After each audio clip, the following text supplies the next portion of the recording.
तो इस वीडियो में आज हम डिस्कस करेंगे 24 सितंबर 2020 यानी कि 24 सितंबर 2020 के सेकंड शिफ्ट के बारे में। देखिए, शिफ्ट 1 हम ऑलरेडी कवर कर चुके हैं, तो आज हम सेकंड शिफ्ट कवर करेंगे। ये सितंबर 2020 के ऑल 24 शिफ्ट जो हैं वो आपको सभी करवाए जाएंगे, तो आप रेगुलर फॉलो करिए वीडियो को। अगर आपको देखिए डिटेल में, अगर आपने नहीं किया है अभी तक, यानी कि अगर आपको डिटेल वाले वीडियोस देखने हैं तो डिस्क्रिप्शन में लिंक दिया है, वहाँ पे जाके आप पढ़ सकते हैं। लेकिन अगर आपको प्रैक्टिस करनी है तो आप हमारे साथ रेगुलर बने रहिए। तो हर एक शिफ्ट एक ही वीडियो में ख़त्म हो जाएगी। इनकी 50 क्वेश्चन हैं, एक शिफ्ट में आते हैं, तो आपको 50 क्वेश्चन एक ही वीडियो में कवर हो जाएंगे। ये पूरा डिटेल एक्सप्लेनेशन के साथ होगा, आपको मैं पूरा समझाऊंगा कि क्या है, कैसे करना है। तो वीडियो के अंत तक बने रहिए। सो देखिए, पहला क्वेश्चन है क्लासरूम कम्युनिकेशन इज, कक्षा कक्ष संप्रेषण क्या होता है। अब देखिए, क्लासरूम कम्युनिकेशन मैंने आपको पहले भी पढ़ाया था। देखिए, क्लासरूम कम्युनिकेशन होता है, क्लासरूम में क्या है, स्टूडेंट होते हैं और टीचर होता है, उनमें आपस में कम्युनिकेशन है। अब देखिए, टीचर क्लासरूम में बच्चों को पढ़ाते हैं, जैसे वो ब्लैक बोर्ड पे पढ़ाएं, प्रोजेक्टर पे पढ़ाएं या लेक्चर मेथड है, कैसे भी पढ़ाएं। तो जब टीचर बच्चों को पढ़ाते हैं, स्टूडेंट्स को पढ़ाते हैं और स्टूडेंट्स उनको रिस्पॉन्स देते हैं पढ़ने के बाद, तो वो आपस में क्या है, वो कम्युनिकेशन है। ठीक है, यानी कि टीचर का बच्चों को पढ़ाना, वो बच्चों का टीचर को फीडबैक देना, वापस में कनेक्टिविटी बनी रहती है ना, तो वो है क्लासरूम कम्युनिकेशन। अब देखिए, जैसे आपको मैं वीडियो पढ़ा रहा हूँ, आप ये वीडियो सुन रहे हैं, तो ये हमारा क्लासरूम कम्युनिकेशन हो गया। लेकिन ये वैसा क्लासरूम कम्युनिकेशन नहीं है जो हम कॉलेज में, स्कूल में, यूनिवर्सिटी में पढ़ते हैं। ये ऑनलाइन क्लासरूम कम्युनिकेशन है। तो क्लासरूम कम्युनिकेशन में है कि जब टीचर और स्टूडेंट्स के बीच आपस में कम्युनिकेशन होता है, वो होता है क्लासरूम कम्युनिकेशन। सो इसे कम्युनिकेशन को हिंदी में कहते हैं संप्रेषण। तो देखिए, जो क्वेश्चन आ चुका है कि क्लासरूम कम्युनिकेशन होता क्या है। ठीक है, तो देखिए, ये गोल ओरिएंटेड है, यानी कि क्लासरूम कम्युनिकेशन क्यों होता है, गोल ओरिएंटेड यानी कि लक्ष्य उन्मुख है, स्टाइल सेंट्रिक है यानी कि शैली केंद्रित है, कोलैबोरेट है यानी कि सहयोगात्मक है, वर्टिकल है यानी कि ऊर्ध्वाधर है, ठीक है, ऊर्ध्वाधर है, और नॉन रिथ्रोटिकल यानी कि गैर अलंकृत है। तो आपको देखिए, इनमें से सिलेक्ट करना है। आपके सामने ऑप्शन है, option number A B, option number B A C, option number C B D, या option number D D E. तो आपको चारों में से कुछ एक सिलेक्ट करना है जो इसका राइट आंसर है। तो इसका राइट आंसर है ऑप्शन नंबर बी। ठीक है, यानी कि ए और सी। अब देखिए, क्लासरूम कम्युनिकेशन में ये दो चीज़ें आती हैं। ठीक है, ये आती है और ये आती है। देखिए, गोल ओरिएंटेड है और कोलैबोरेटेड है, इनकी लक्ष्य उन्मुख है और सहयोगात्मक है। अब देखिए, लक्ष्य उन्मुख कैसे है, गोल ओरिएंटेड कैसे है। देखिए, जब टीचर क्लास में बच्चों को पढ़ाते हैं तो उनका टारगेट होता है कि आज कितना पढ़ाना है। जैसे लेसन बहुत लेंथी होते हैं, लेकिन वो आपको डिवाइड करके पढ़ाते हैं, थोड़ा आज पढ़ा दिया, थोड़ा कल पढ़ा दिया, ऐसे करके। तो गोल ओरिएंटेड है। गोल क्या है कि आपका सिलेबस कवर करना, कि ताकि उसके बाद फिर आप फाइनल पेपर में एग्ज़ाम पास कर जाएं और उसके बाद आप नेक्स्ट क्लास में चले जाएं। ठीक है, उसके बाद देखिए, कोलैबोरेटिव क्या है, सहयोगात्मक है। अब देखिए, बच्चों को मान लीजिए टीचर क्लास में पढ़ाते हैं, है ना, टीचर क्लास में बच्चों को पढ़ाते हैं ना, तो देखिए, बच्चों को कुछ, स्टूडेंट्स को कुछ समझ ना आए तो वो टीचर से अपने डाउट्स को क्लियर करते हैं, तो टीचर उनका सहयोग करते हैं डाउट्स को क्लियर करने में। तो ये क्या है, सहयोगात्मक है। ठीक है, तो ये चीज़ें आ गई इसमें, ए और सी। तो देखिए, सेकंड क्वेश्चन है, given below are two statements, one is liberty. देखिए, असर्शन रीज़न का क्वेश्चन है यहाँ पे। असर्शन को मैंने आपको बताया है कि क्वेश्चन मानिए, रीज़न को इसका उत्तर मानिए तो हो जाएगा। देखिए, पहला है, असर्शन है अभिकथन, जैसे हिंदी में कहते हैं, substance is self cost, self conceive and self existence. यानी कि देखिए, द्रव्य स्वकारित, स्वधारित और स्व अस्तित्व वाला होता है। ठीक है, सो सब्सटेंस क्या है, ये सेल्फ कॉस्ट है, सेल्फ कंसीव्ड है या सेल्फ एक्सिस्टेंस है। रीज़न क्या है, substance is not caused by other casual resources but is conceived bye something else and is also existent on that, यानी कि द्रव्य अन्य कारक स्रोतों द्वारा कारित नहीं होता बल्कि किसी अन्य द्वारा धारित होता है और उसमें भी अस्तित्व होता है। अब देखिए ये ट्रिकी क्वेश्चन है। असर्शन रीज़न के क्वेश्चन हमेशा ही आपको तकरीबन बाहर से आते हैं, आपको जानना है, आपको देखिए उसके बारे में थोड़ी सी समझ होनी चाहिए। बहुत आसान क्वेश्चन होते हैं, इसमें डरने वाली कोई बात नहीं है। क्वेश्चन के लेंथ जितनी मर्जी बड़ी हो, लेकिन क्वेश्चन समझ के करेंगे आपको आसानी से हो जाएगा। असर्शन में देखिए एक क्वेश्चन पूछा है, रीजन में उसका आंसर दिया है, तो आपको बताना है कि जो रीजन में पूछा है क्या वो असर्शन से, अभिकथन से मैच करता है। ठीक है, तो यहाँ पे पूछा है कि जो द्रव्य होता है, यानी कि जो सब्सटेंस है, वो सेल्फ कॉस्ट है, सेल्फ कंसीव्ड है, सेल्फ का एग्जिस्टेंस है। दूसरी तरफ रीज़न कहते हैं कि ये जो चीज़ें होती हैं, ये सब्सटेंस नॉट कॉज बाय, यानी कि जो सब्सटेंस है वो अदर कैजुअल सोर्स से नहीं होता। ठीक है, तो क्या ये सही है गलत है, आइए जानते हैं। आपके सामने देखिए ऑप्शन दिए हैं, option number A B C D. Option number A यहाँ पे आपके सामने दिया है both A and R correct and R is the correct explanation of A, यानी कि ए और आर दोनों सही है और आर ए की सही व्याख्या है। Both A and R correct but R is a not explanation of A, यानी कि ए और आर ये दोनों सही हैं लेकिन आर ए की सही व्याख्या नहीं है। सी पॉइंट है A is not correct but R is correct, यानी कि सी है कि ए करेक्ट है यानी कि आर करेक्ट नहीं है। तो डी ऑप्शन है A is not correct but R is correct, यानी कि ए सही नहीं है लेकिन आर सही है। सो आपको देखिए चार में से कोई एक टिक करना है। देखिए जब भी आपको मैं इसका क्वेश्चन बताता हूँ तो आप उसका आंसर देखिए, चाहे आप वीडियो पॉज करके देख लीजिए, आप सोचिए, उसके बाद जो मैं आंसर बताऊँगा आप उससे मैच करिए, तो आपको पता चलता रहेगा कि आपकी तैयारी किस लेवल की है। तो देखिए इसका राइट आंसर है ऑप्शन नंबर डी। ठीक है, A is not correct but R is correct, sorry A is not correct, हाँ बट यहाँ पे देखिए ए करेक्ट आएगा। ठीक है, A is correct but R is not correct, यानी कि ए जो अभिकथन है, ठीक है, जो स्टेटमेंट है वो सही है लेकिन आर उसकी सही व्याख्या नहीं है या आर सही नहीं है। ठीक है, तो देखिए the substance is self occupied, self held and self existence, यानी कि जो द्रव्य है वो सबकारित है, सबधारित है और सब अस्तित्व वाला होता है।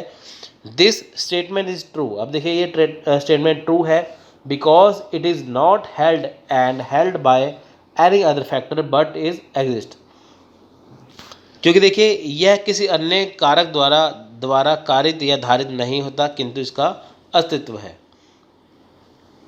सो देखिए नेक्स्ट है question number 3, which of the following is data visualisation method. अब देखिए प्रदत्त प्रदर्शीकरण हेतु निम्नांकित में से कौन सी विधि उपयुक्त है। अब देखिए जो डाटा विजुअलाइजेशन मेथड है, डाटा को जो दिखाया जाता है, विजुअलाइज किया जाता है, जैसे हिंदी में कहते हैं प्रदत्त प्रदर्शीकरण, तो उनमें से कौन सी विधि अपनाई जाती है। ठीक है, तो लाइन है यानी कि रेखा, पाई चार्ट है, बाई चार्ट, पाई चार्ट या बार चार्ट, सर्कल, ट्रायंगल या पेंटागन। अब देखिए डाटा विजुअलाइज करवाना है मेथड, तो कौन सी चीज़ आती है।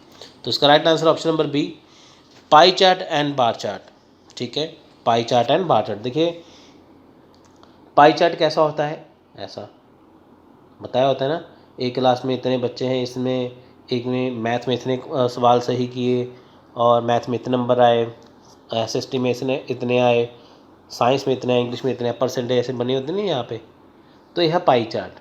ठीक है, तो बार चार्ट जो है वो क्या है, वो ऐसे बना होता है बार चार्ट। ठीक है, तो देखिए जब डाटा को विजुलाइज किया जाता है तो इस हिसाब से किया जाता है बार चार्ट और पाई चार्ट से। अब देखिए यहाँ पे क्या है, demonstration provide is a display of information and data. अब देखिए जब भी डाटा दिखाया जाता है तो वो डेमोस्ट्रेशन के रूप में दिखाया जाता है। It's method are pie chart and bar chart. अब देखिए जो बार चार्ट है वो पाई चार्ट के रूप में दिखाया जाता है। Pie chart also called angular chart of चक्र रेखा is commonly use to explain the structure of a group. अब देखिए जब किसी ग्रुप को या किसी समूह को दिखाया जाता है तो पाई चार्ट का प्रयोग किया जाता है। जैसे मान लीजिए कि ये है सर्कल, आपको पता है कि एक क्लास में इतने बच्चे हैं, उसने इंग्लिश में इतने मार्क्स लिए, मैथ में इतने लिए, साइंस में, एसएसटी में, ऐसे करके पूरे आपको सब्जेक्ट गिनवा दिए जाते हैं। तो वो सब्जेक्ट क्या है, वो क्या है, ग्रुप है सब्जेक्ट का। तो ग्रुप में किस में दिखाया, पाई चार्ट में। The centre of the circle has an angle of 360 degree. अब देखिए जो सेंटर का एंगल है वो है 360 डिग्री, क्योंकि ये सर्कल है तो ये 360 है, तो ये सभी तरह वैसे घूमेगा। So this angle is a divide into parts and corresponding to the number of students in different subgroup of group। अब देखिए इसमें क्या है कि जैसे मान लीजिए ये पाई चार्ट बना दी, इसमें अलग अलग ग्रुप के स्टूडेंट रखे जा सकते हैं, है ना।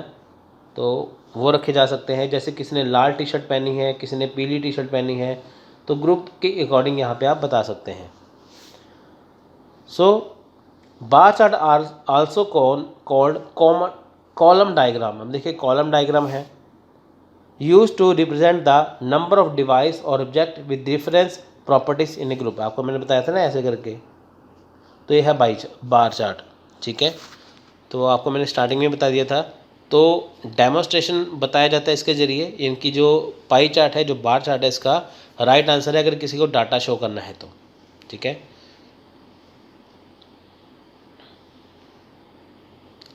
सो नेक्स्ट क्वेश्चन है द सस्टेनेबल डेवलपमेंट गोल यानी कि SDG in set in 2015 by the United Nation are intended to achieve by. अब देखिए जो सस्टेनेबल डेवलपमेंट गोल्स हैं वो 2015 में बनाए गए थे यूनाइटेड नेशन के द्वारा, ठीक है। वो क्यों बनाए गए थे, यानी कि जो 2015 में बनाए गए थे, जो उसके लक्ष्य रखे गए थे, जिसका टारगेट था, वो क्या था और वो कब तक पूरा करना था, ठीक है। आप देखिए 2025 है, 2030, 2035 है, 2040। तो उसका राइट आंसर है ऑप्शन नंबर बी, यानी कि 2030 तक। अब देखिए 2015 में बनाया तो उनका टारगेट था कि हम 15 साल में, इनकी 2030 तक अपने सस्टेनेबल डेवलपमेंट गोल को पूरा कर लिया। अब देखिए हमारे पास मिलेनियम डेवलपमेंट गोल है, सस्टेनेबल डेवलपमेंट गोल है, ठीक है। तो इसको पूरा करना।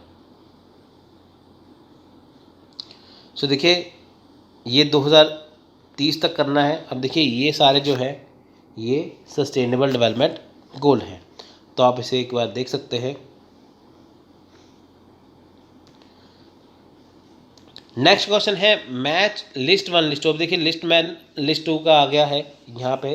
अब देखिए लिस्ट 1 में है modes of supply of education service under GATS, यानी कि देखिए जो सप्लाई है वो गेट्स के अंदर जो है वो आपको दिखनी है, example of the service in education.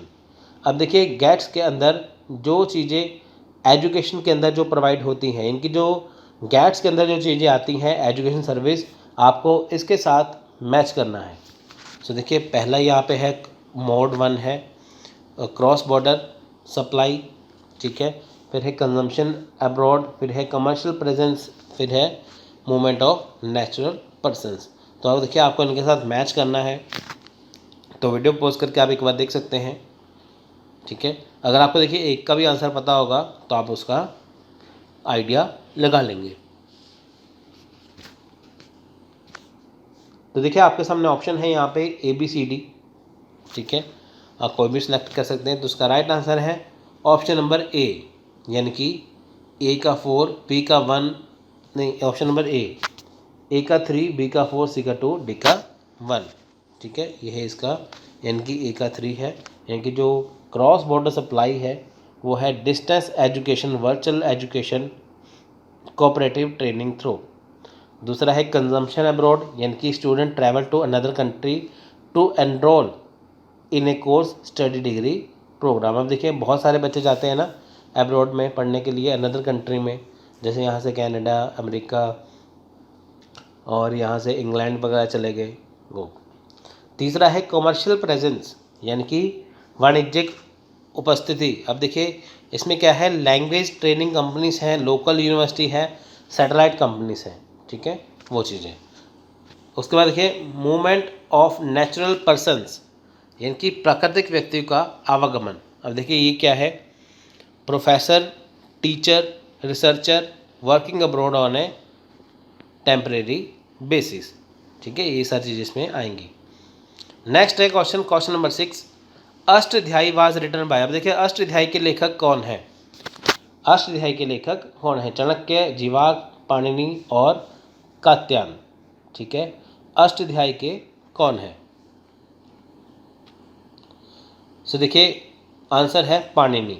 ठीक है, अष्टाध्यायी क्या है, ये पाणिनि ने बुक लिखी। देखिए बहुत इजी क्वेश्चन है ये। It is the oldest book of linguistic and grammar of in Sanskrit. अब देखिए संस्कृत की जो ग्रामर है वो अष्टाध्यायी है, वो उसे अष्टाध्यायी का मतलब है उसके 8 अध्याय है, उसके 8 भाग है, इसलिए उसे अष्टाध्यायी कहते हैं। और संस्कृत की ग्रामर बुक है जो पाणिनि ऋषि ने लिखी है। अब देखिए गिवन बिलो टू स्टेटमेंट। देखिए फिर से असर्शन रीजन का क्वेश्चन आ गया। आप ये समझ सकते हैं कि आप एग्ज़ाम दे रहे हैं। देखिए 2020 के क्वेश्चन आ चुके हैं। अगर आपने देखिए इसमें से 50 में से 30 प्लस क्वेश्चन आपके सही हो गए तो टारगेट आपका हो जाएगा कि इस बार आपके 35 क्वेश्चन सही हो जाएंगे।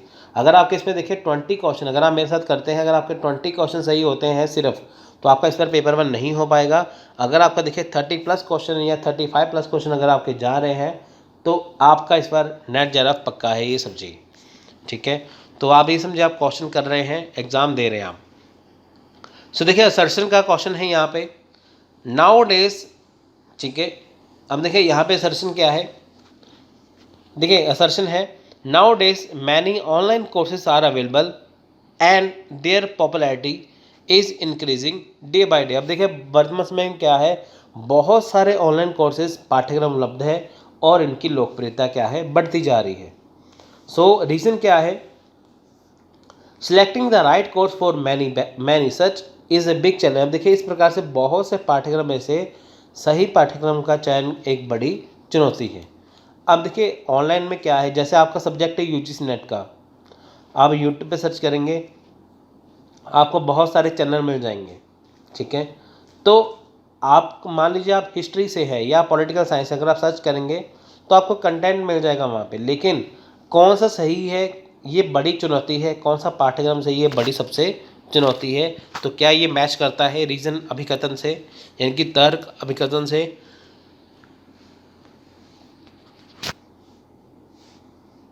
तो देखिए हमारे सामने 4 ऑप्शन है, यहाँ पे आपको सिलेक्ट करना है। Both A and R correct but R is not correct explanation of A, यानी कि A और R सही है लेकिन R A की सही व्याख्या नहीं है। दूसरा ऑप्शन है ऑप्शन नंबर B, A और R दोनों सही है और R A की सही व्याख्या है। तीसरा है A is a correct but R is not correct, यानी कि A सही है R सही नहीं है। चौथा है A is not correct but R is a correct, A गलत है बट R सही है। ठीक है, तो आप देख सकते हैं यहाँ पे, तो इसका right answer option number A। अब देखिए right answer option number A, यानी कि both A and R true but R is does not correctly interrupt A। अब देखिए अभी क्या है कि बहुत सारे ऑनलाइन कोर्सेज उपलब्ध हैं और इनकी जो लोकप्रियता दिन ब दिन बढ़ती जा रही है। कई सारे देखिए ऑनलाइन कोर्स हैं जिनमें सही पाठ्यक्रम का चुनाव एक कठिन कार्य होता है। ठीक है, अब देखिए कठिन कार्य तो है ही है। ठीक है, वो चीज़ बहुत कठिन कार्य। आप देखिए बड़ी चुनौती तो है लेकिन कठिन कार्य है। ठीक है, अब देखिए होता क्या है कि जैसे मान लीजिए कि आप कोई भी कोर्स चूज़ करते हैं, सबसे पहले आपको देखना होता है कि वो कोर्स कैसा है। ठीक है, वो कोर्स कैसा है आपको वो देखना पड़ता है इसलिए। ठीक है, देखिए नेक्स्ट क्वेश्चन है फिर से असर्शन रीजन का। असर्शन है all perception seems entirely loose and separate, they are conjoined but not necessarily connected। अब देखिए सभी प्रत्यक्षीकरण पूर्ण रूप से मुक्त और पृथक प्रतीत होते हैं, इनकी जो भी देखिए सभी प्रत्यक्षीकरण मतलब जो चीज़ आपके सामने प्रत्यक्ष रूप से है दिखाई देती है वो। अब देखिए पूर्ण रूप से क्या है, मुक्त और पृथक प्रतीत होते हैं, वे संयुक्त होते हैं परंतु अनिवार्यतः संबंधित नहीं होते। अब देखिए बहुत सभी चीज़ें जो प्रत्यक्षीकरण रूप से क्या है, मुक्त है और पृथक है, इनकी बहुत सारी चीज़ें आपको अलग भी दिखाई देंगी, जुड़ी हुई होंगी, लेकिन वो संयुक्त होते हैं परंतु अनिवार्यतः संबंधित नहीं होते। सो देखिए इसका रीज़न है, since the perception of hardness is not necessarily connected with its color, it can be said that perception are loosely connected। चूँकि कठोरता का प्रत्यक्षीकरण उसके रंग से अनिवार्यता संबंधित नहीं है, इसलिए यह कहा जा सकता है कि प्रत्यक्षीकरण दुर्बल रूप से संबंधित है। अब देखिए बहुत सारी चीज़ें कठोर है जो सख्त होती हैं, अगर वो उनका प्रत्यक्षीकरण है वो हमें दिखाई देती है तो वह रंगों से संबंधित नहीं है, ठीक है। इसलिए उन्हें क्या कहा जा सकता है कि जो प्रत्यक्षीकरण है वो दुर्लभ रूप से है, ठीक है, दुर्बल रूप से है। अब देखिए बहुत सारी चीज़ें आपको दिखाई देती हैं, वो आपस में संयुक्त तो है, इकट्ठे तो है, लेकिन आपस में क्या है, संबंधित नहीं है, ठीक है। तो देखिए आपको इनमें से करेक्ट करना है ABCD में से, तो इसका right answer option number B, यानी कि देखिए both A and R correct but R is correct explanation of A, ठीक है। अब देखिए A एंड आर दोनों सही है और आर एक की सही व्याख्या करती है। सभी प्रत्यक्षीकरण यानी कि all representations appear to be completely free and separate. अब देखिए सभी प्रत्यक्षीकरण पूर्ण रूप में मुक्त और पृथक प्रतीत होते हैं, वे संयुक्त होते हैं किंतु अनिवार्यतः संबंधित नहीं होते, चूँकि किसी वस्तु की कठोरता का प्रत्यक्षीकरण उसके रंग से संबंधित नहीं है। तो देखिए इसका ये राइट आंसर है। तो देखिए बहुत सारे ऐसे क्वेश्चन हैं जो आपको अपने दिमाग से ही करने पड़ेंगे, ठीक है, बहुत सारे ऐसे क्वेश्चन आ जाते हैं। फिर से देखिए असर्शन रीजन का क्वेश्चन है, तो असर्शन यहाँ पे है allow an issue to fester will contribute to effective communication. अब देखिए किसी समस्या को बढ़ने देने से प्रभावी संप्रेषण में सहायता मिलती है, यानी कि देखिए कुछ भी अगर इशू हो, कोई भी समस्या हो, अगर वो बढ़ जाए, वो बढ़ा देने से या बढ़ जाए प्रभावी संप्रेषण होता है। कंट्रोवर्सी हो जाती है, कोई समस्या बढ़ जाती है तो संप्रेषण में सहायता मिलती है। A good communicator will be address an issue in the classroom before it's become precarious, इनकी एक कुशल संप्रेषणकर्ता कक्षा में समस्या के अनियंत्रित हो जाने से पहले उसका समाधान करेगा। यानी कि देखिए असर्शन में बताया गया है कि कोई अगर समस्या है वो बढ़ जाए तो कम्युनिकेशन में या संप्रेषण में सहायता मिलती है, और रीज़न ये कहता है, तर्क ये कहता है कि एक कुशल संप्रेषणकर्ता कक्षा में समस्या के अनियंत्रित हो जाने से, यानी कि देखिए अगर क्लास में कक्षा में कोई भी समस्या है उसके ऊपर कंट्रोल नहीं है, वो अनियंत्रित है, तो उसके हो जाने से पहले उसका समाधान करेगा। इनकी सिचुएशन हाथ से बाहर निकलने से पहले ही उसका समाधान करेगा गुड कम्युनिकेटर। तो क्या ये सही है? उसके अलावा देखिए ऑप्शन नंबर ABCD सही है। ABCD में से right answer option number C, A is a false but R is a true. A गलत है, R सही है। देखिए अगर कोई समस्या बढ़ जाए तो प्रभावी संप्रेषण में सहायता मिलती है, ये गलत है। अब देखिए तर्क ये सही है कि मान लीजिए कि अगर क्लास में कोई समस्या बढ़ जाती है तो उसको और बढ़ने से पहले ही उसका समाधान ढूंढ लिया जाता है। So question number 10, which of the following are said to be style related competence of an effective teacher. इनकी नीचे दी गई सूची में से किसी प्रभावी शिक्षक की शैली संबंधित प्रवीणताएं कौन सी मानी जाती हैं? ठीक है, अब देखिए सूची जो है दी है नीचे, उसमें क्या है कि किसी प्रभावी शिक्षक की शैली, यानी कि देखिए जो प्रभावी शिक्षक है, जो इफेक्टिव टीचर है, उसका जो स्टाइल है, ठीक है, वो कौन सा माना जाता है इसमें से? अगर मान लीजिए बहुत अच्छा टीचर है, वो कैसा होगा, उसमें क्या क्वालिटी होती हैं? सो organised demeanor, which means being orderly, clear and in control, यानी कि व्यवस्थित व्यवहार, जिसका अर्थ है क्रमानुसार स्पष्ट और नियंत्रणाधीन होना। अब देखिए क्या ये इफेक्टिव टीचर के लिए है? Option number B, literacy which implies general knowledge as well as good at reading and writing. अब देखिए साक्षरता, जिसका अर्थ है सामान्यता तथा वाचन और लेखन में कुशलता। अब देखिए जो एक इफेक्टिव टीचर है उसमें क्या है कि जो लिटरेसी है, देखिए लिटरेसी का मतलब क्या है, जनरल नॉलेज भी आ गई और गुड रीडिंग एंड राइटिंग भी इसमें आ गया। तो क्या ये सही है? Self efficiency which refers to a person self perceive capacity to perform a task, यानी कि आत्म समर्थ्य, जिसका अर्थ है कि किसी वस्तु की, किसी व्यक्ति की किसी कार्य को निष्पादित करने की आत्म प्रत्यक्षीकृत क्षमता। या option number D flexibility which means being sensitive and lenient, यानी कि नम्यता, जिसका अर्थ है संवेदनशील और मृदु होना। तो देखिए क्या ये जो फैक्टिव टीचर है उसके जो स्टाइल रिलेटेड है उसमें मैच करना है।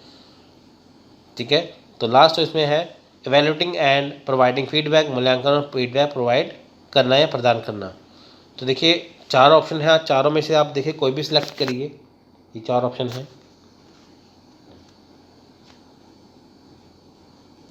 तो इसका right answer option number B, यानी कि ए एंड डी ओनली। अब देखिए ए क्या है? Organise demeanour which means being orderly, clean and in control, यानी कि देखिए व्यवस्थित व्यवहार, जिसका अर्थ है क्रमानुसार, स्पष्ट और नियंत्रणाधीन होना। देखिए जो एक स्टाइल टीचर है वो पहली बात तो सीक्वेंस वाइज चलता है, स्पष्ट अपनी बातें रखते हैं और नियंत्रण करते हैं क्लास को। उसके बाद देखिए ऑप्शन नंबर जो डी है वो क्या है? देखिए ऑप्शन नंबर डी में देखिए flexibility which means being sensitive and lenient. अब देखिए नम्यता, जिसका अर्थ है संवेदनशील और मृदु होना। अब देखिए जो टीचर है वो आपस में क्या, वो बच्चों के साथ क्या है, वो लीनियंट होते हैं, ठीक है, मृदु होते हैं। अब देखिए जो स्टाइल है टीचर की यहाँ पे भी बताया गया है वो कैसी है? सिस्टमैटिक बिहेवियर है which means to be clear, control, sequentially, ये वही चीज़ें देखिए फिर से दी हुई है। ठीक है, अब देखिए जो टीचर है वो सेंसिटिव है, वो सॉफ्ट होते हैं स्टूडेंट्स के साथ। सो देखिए अब नेक्स्ट क्वेश्चन है question number 11, identify the correct sequence of countries in decreasing order of their contribution to global carbon dioxide emission, यानी कि देश के वैश्विक कार्बन डाइऑक्साइड उत्सर्जन में उनके योगदान के अवरोही क्रम की पहचान कीजिए। ठीक है, अवरोही क्रम क्या है? डिक्रीजिंग ऑर्डर आपको यहाँ पे बताना है, इनके सबसे पहले ऊपर वो आएगा जो सबसे ज़्यादा कार्बन डाइऑक्साइड एमिशन करता है, उसके कम फिर कम, यानी कि आपको घटते क्रम में लगाना है, इसे हिंदी में कहते हैं ना। सबसे ऊपर बड़े वाला आएगा, सबसे नीचे छोटे वाला आएगा। सो वो डिक्रीजिंग ऑर्डर। सो देखिए कार्बन डाइऑक्साइड जो एमिशन है, यानी कि जो कार्बन डाइऑक्साइड निकलती है, तो कौन सा देश का ज़्यादा उसमें योगदान है? यूएसए, चीन, रूस, भारत, जापान। ठीक है, तो आपको ये देखिए सीक्वेंस लगाना है, यहाँ पे ABCD ऑप्शन है। तो अब इसका एक बार देख लीजिए, आप वीडियो को पॉज करके इसका आंसर लगाइए, जो आपको इसका आंसर बताऊंगा फिर आप उसके साथ मैच करके देखिए। सो राइट आंसर है देखिए ऑप्शन नंबर ए, यानी कि ऑप्शन नंबर ए पे देखिए आएगा BADCE, यानी कि सबसे पहले आएगा चीन, उसके बाद आएगा USA, फिर आएगा भारत, फिर आएगा रूस, फिर आएगा जापान। ठीक है, USA, China, Russia, India, Japan, इनमें से आपको मैंने करेक्ट यहाँ पे बता दिया। सबसे पहले चाइना है, उसके बाद देखिए फिर आएगा USA, फिर आएगा इंडिया, फिर रशिया और एंड में जापान। तो ये था इसका करेक्ट ऑर्डर, डिक्रीजिंग ऑर्डर। तो देखिए आपको ये ऐसे क्वेश्चन आते हैं।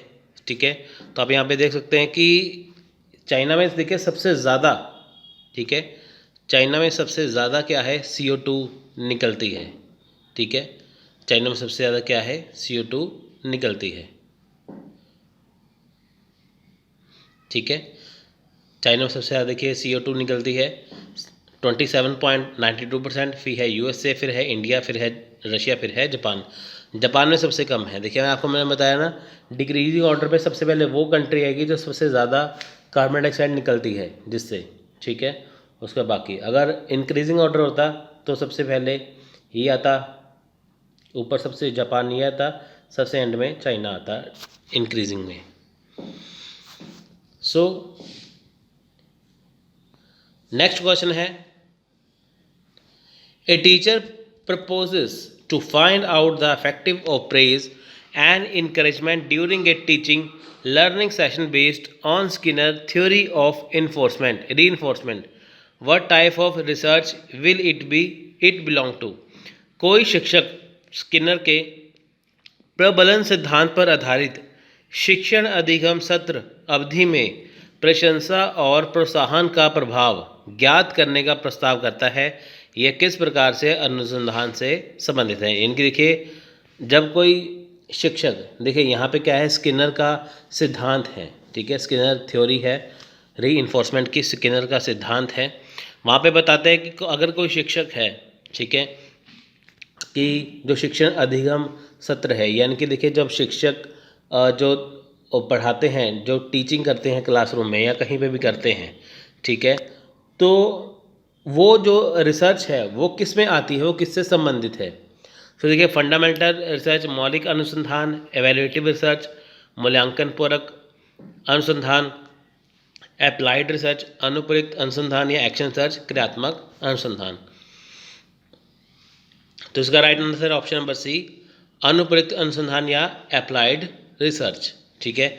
अब देखिए यहाँ पे क्या है, if teacher proposes to find the effect of appreciation and encouragement in the teaching learning session period based on Skinner reinforcement theory then this applied research. यानी कि देखिए, जब कोई शिक्षक, यदि कोई शिक्षक स्किनर के प्रबलन सिद्धांत द्वारा आधारित, सिद्धांत पर आधारित शिक्षण अधिगम सत्र अवधि में प्रशंसा और प्रोत्साहन का प्रभाव ज्ञात करने का प्रस्ताव करता है, तो यह अनुप्रयुक्त अनुसंधान से संबंधित है, ठीक है।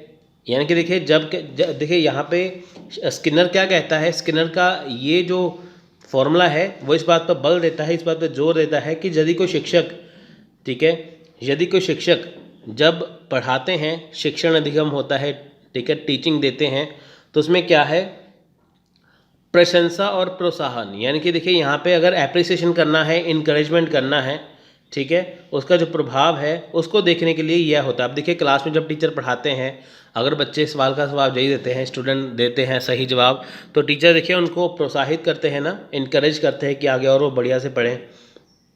तो ये कौन सा रिसर्च, ये कौन सा सिद्धांत है? ये अनुप्रयुक्त सिद्धांत है, यानी कि कौन सा है, ये अप्लाइड रिसर्च अनुसंधान है, ठीक है। ये किसके अकॉर्डिंग है? ये स्किनर के अकॉर्डिंग है। Will be related to applied research is use to solve specific practical problems faced by society. अब देखिए, जो भी जो स्पेसिफिक प्रॉब्लम है, प्रैक्टिकल प्रॉब्लम्स है जो सोसाइटी में फेस की जाती है, ये उससे रिलेटेड होती है अप्लाइड रिसर्च, ठीक है, अप्लाई करके देखना। तो उसके बाद देखिए, इसका प्रयोग नीति निर्माण, प्रशासन और घटना के विरोध में किया जाता है। अब देखिए, हमारी सोसाइटी में जो भी चीज़ें होती हैं उसको दूर करने के लिए अप्लाइड रिसर्च काम में आती है। अब स्किनर ये कहता है कि मान लीजिए बच्चों को क्लास में कोई प्रॉब्लम आती है, तो वो टीचर जब उनको पढ़ाते हैं, बच्चों को जाहिर सी बात है प्रॉब्लम आएगी।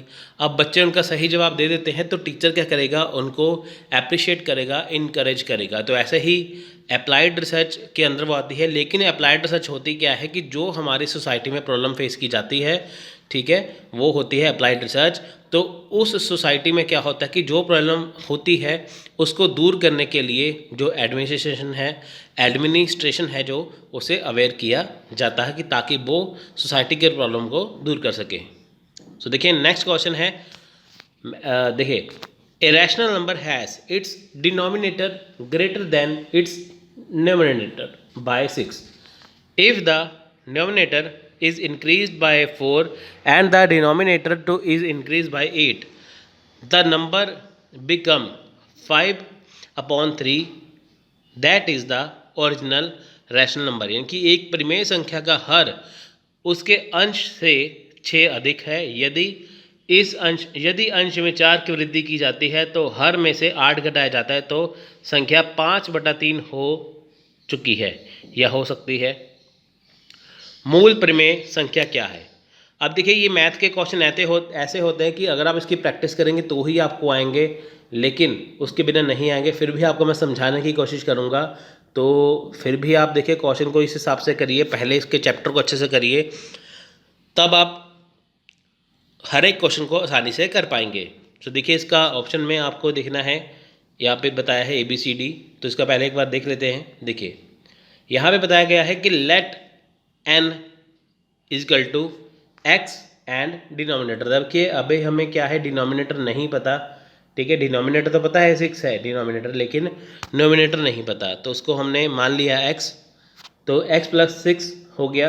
तो रैशनल नंबर क्या है, x बटा, ठीक है, x अपॉन x माइनस 6, ठीक है, ये आ गया इसमें।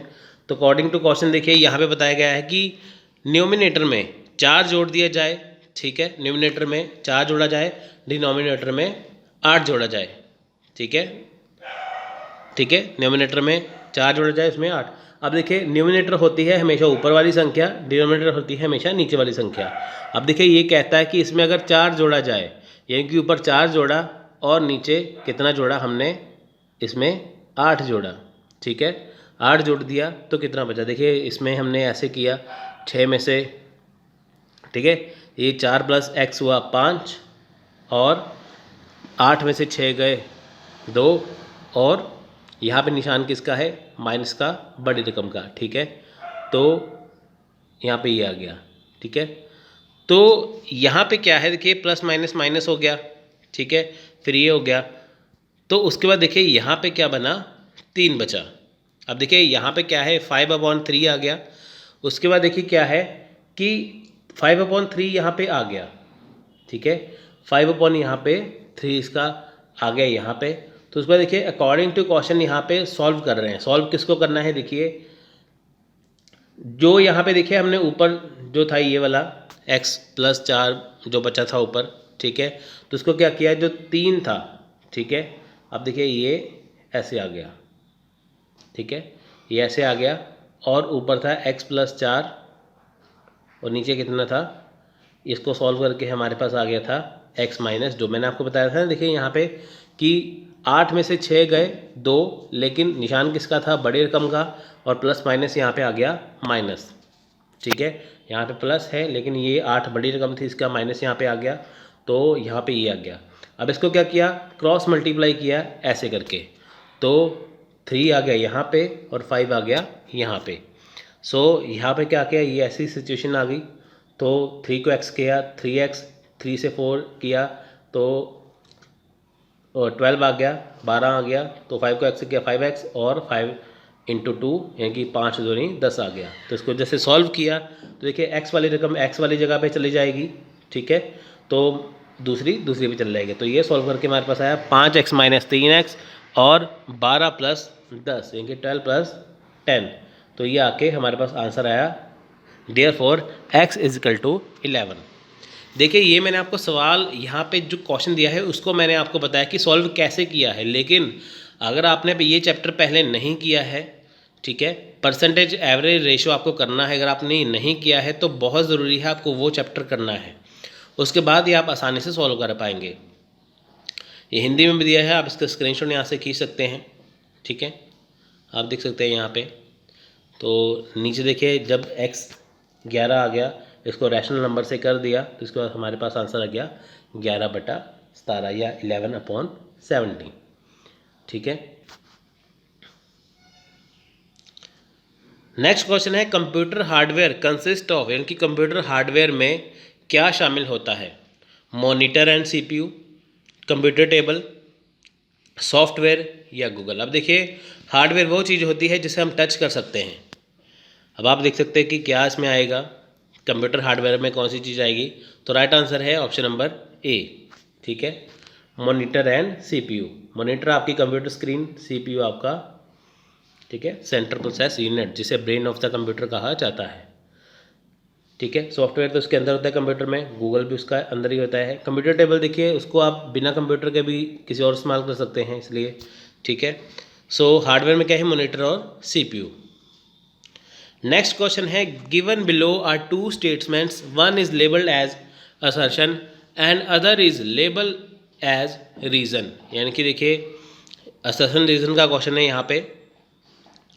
सो देखिए असर्शन यहाँ पे क्या है, यानी कि अभिकथन क्या है, a windmill with proper design consideration can be made to operate at efficiencies in the range 60% to 65%। अब देखिए उपयुक्त अभिकल्प अपेक्षाओं सहित कोई पवन चक्की 60% से 65% की कार्यकुशलता पर प्रचालन के लिए निर्मित की जा सकती है, ठीक है। जो विंड मिल है आपको पता है कि जो प्रॉपर डिज़ाइन अगर करते हैं तो उसको करने के बाद क्या है, जो उसकी एफिशिएंसी जो रेंज है वो कितनी होती है 60 to 65%। तो आंसर देखिए इसका रीज़न क्या है, तर्क क्या है, the efficiency of the wind mill depends on the it's design parameter, इनकी पवन चक्की की कार्यक्षमता उसके अभिकल्प प्रचालों पर निर्भर करती है। तो देखिए इसका आपको सही बताना है, इसमें सही क्या है देखिए। तो देखिए ऑप्शन आपके सामने दिए हैं ABCD, तो आपको ये बताना है क्या उनमें सही है। तो इसका राइट जो आंसर है ऑप्शन नंबर C है। A is not correct but R is correct, यानी कि A गलत है लेकिन R सही है। देखिए गलत क्यों है, देखिए यहाँ पे हम जांचते हैं। A is a false but R is true. According to Bett's law, a windmill with suitable design requirements can be built to operate at maximum efficiency of 59.3%.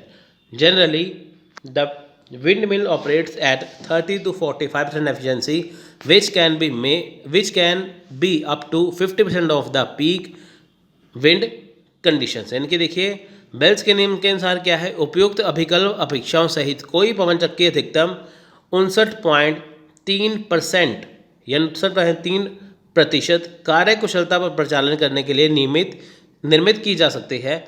सामान्यतः पवन चक्की 30 से 45% कार्यकुशलता पर प्रचलन होती है, जो उत्कर्ष पवन की स्थिति 50% तक हो सकती है। अब देखिए यहाँ पे कितना बताया गया था, 60 से 65%, ठीक है, लेकिन यहाँ पे कितना है, यहाँ पे कितना है देखिए 30 से 45%, ठीक है।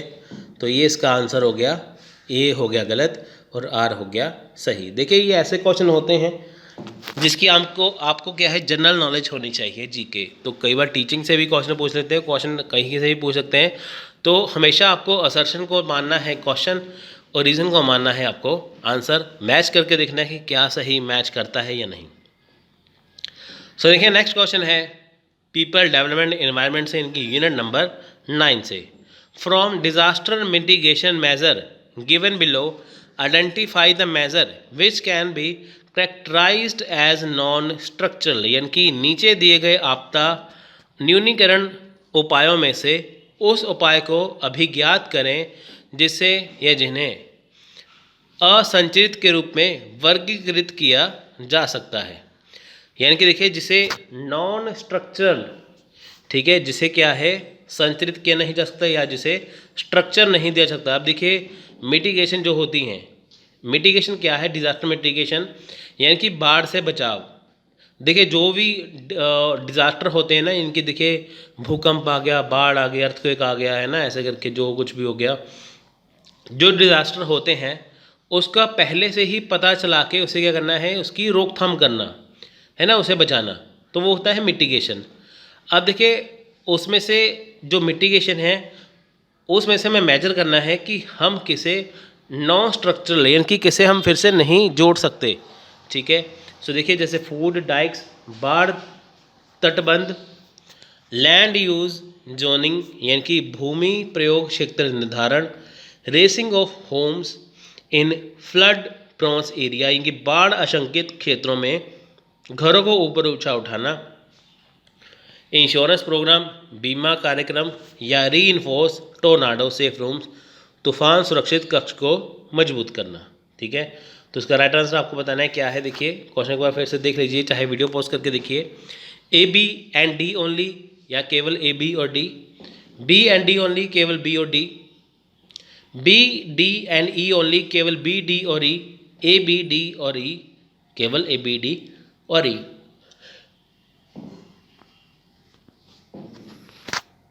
तो इसका राइट आंसर है ऑप्शन नंबर बी, यानी कि unstructured measure for disaster mitigation included. अब देखिए बी क्या है यहाँ पे, बी एंड डी, यानी कि देखिए जो लैंड यूजिंग जोनिंग है यानी कि भूमि प्रयोग क्षेत्र वो, और बीमा कार्यक्रम ये है, ठीक है, जो कि नॉन स्ट्रक्चरल में आते हैं। अब देखिए यहाँ पे क्या है, unstructured measure for disaster mitigation include land zone assessment, insurance program etcetera. इनके देखिए आपदा न्यूनीकरण के असंरचित उपायों के अंतर्गत भूमि प्रयोग क्षेत्र निर्धारण, बीमा कार्यक्रम आदि आते हैं। अब देखिए यहाँ पे क्या है कि जो डिजास्टर मिटिगेशन है उसमें ये सारी चीज़ें आते हैं, जिसमें क्या है आपका लैंड आ गया और आपका उसमें इंश्योरेंस आ गया, ठीक है।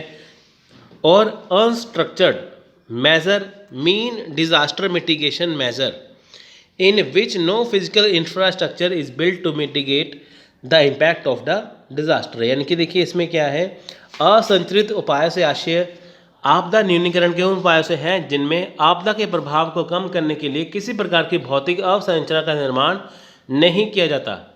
अब देखिए असंरचित उपाय कौन से, जैसे मैंने आपको बताया ना कि जो अनस्ट्रक्चर्ड जो मेजर हैं, ठीक है, वो कौन से हैं, वो है असंरचित उपाय जिनमें आपदा के प्रभाव, यानी कि देखिए मान लीजिए कहीं पे बाढ़ आ जाए, कहीं पे भूकंप आ जाए, अर्थक्वेक आ जाए, तो उसके प्रभाव को कम करने के लिए, उसके इफेक्ट को कम करने के लिए किसी भी तरह की कोई भी भौतिक संरचना का यानी कि कोई भी स्ट्रक्चर का निर्माण नहीं होता। जैसे मान लीजिए बाढ़ आ गई, वहाँ पे देखिए उसको रोकने के लिए कुछ भी नहीं किया जाता, तो वो क्या है, असंरचित उपाय हैं वो वाले, ठीक है, असंरचित उपाय हैं, इनकी रोकथाम के लिए कुछ भी ना होना।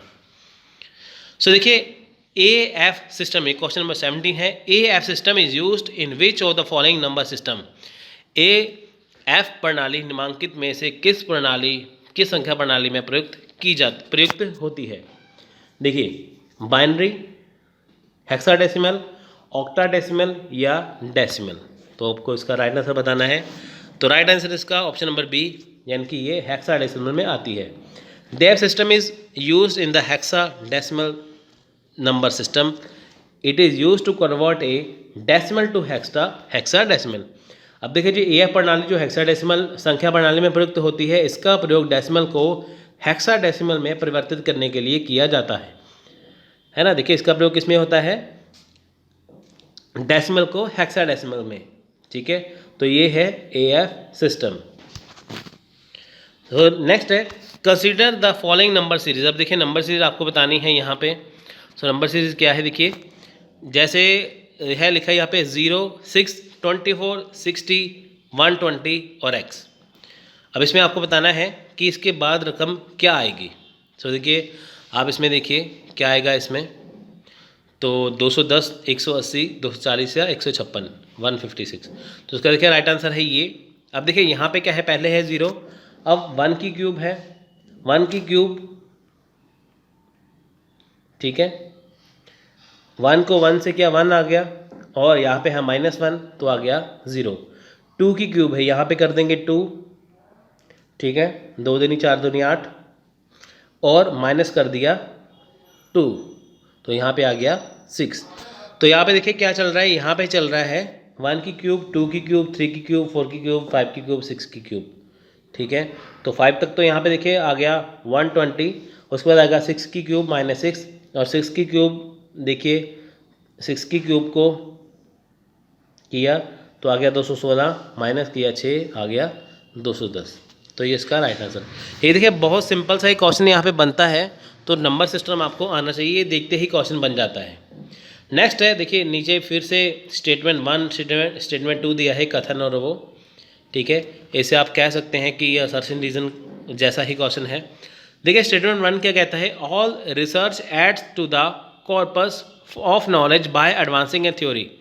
समस्त अनुसंधान किसी सिद्धांत के निर्माण द्वारा ज्ञान कोश में वृद्धि करते हैं। देखिए जो समस्त जो अनुसंधान होते हैं, यानी कि जो ऑल रिसर्च एड्स जो होती हैं, ठीक है, वो क्या होता है कि किसी भी सिद्धांत के निर्माण द्वारा ज्ञान कोश में वृद्धि करते हैं, ठीक है।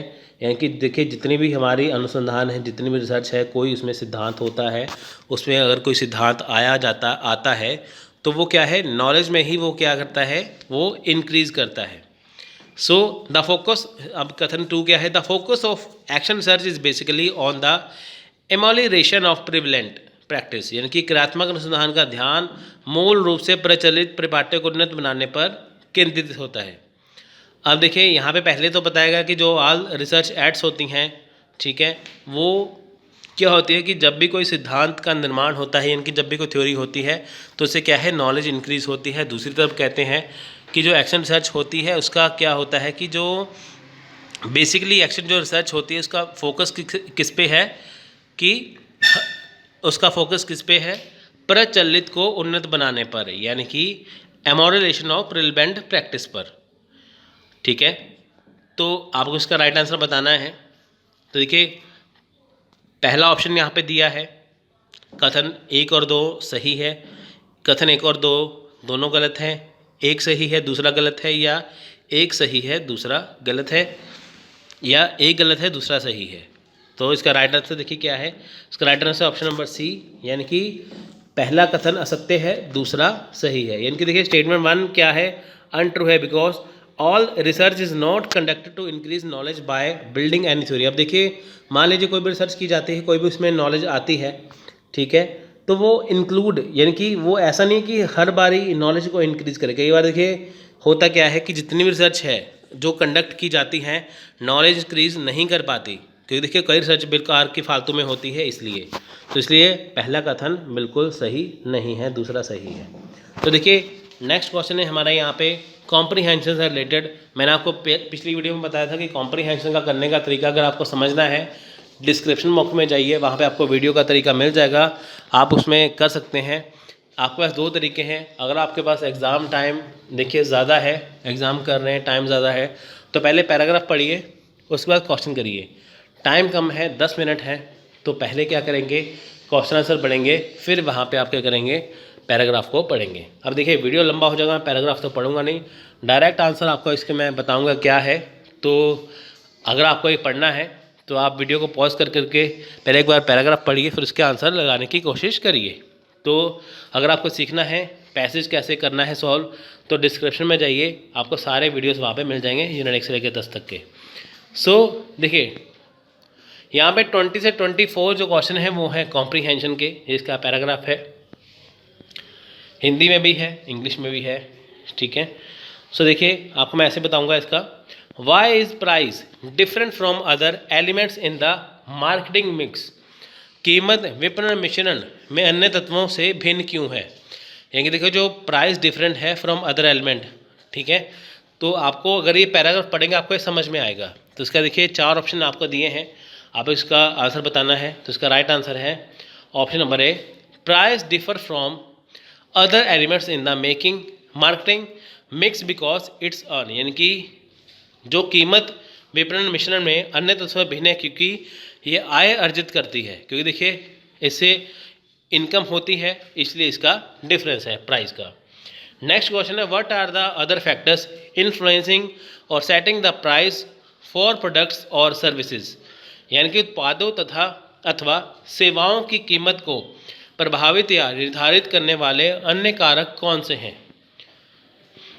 तो देखिए आपके सामने ऑप्शन है, competitor strategy, overall marketing mix, type of marketing, या pricing from one extreme to other, या प्रेडिएटर्स प्राइसिंग स्ट्रेटजी, यानी कि रणनीति, समग्र विपणन मिश्रण, बाजार का प्रकार, एक पराकोटि से दूसरा पराकोटि तक कीमत निर्धारण, या बाजार कब्जाने की कीमत रणनीति।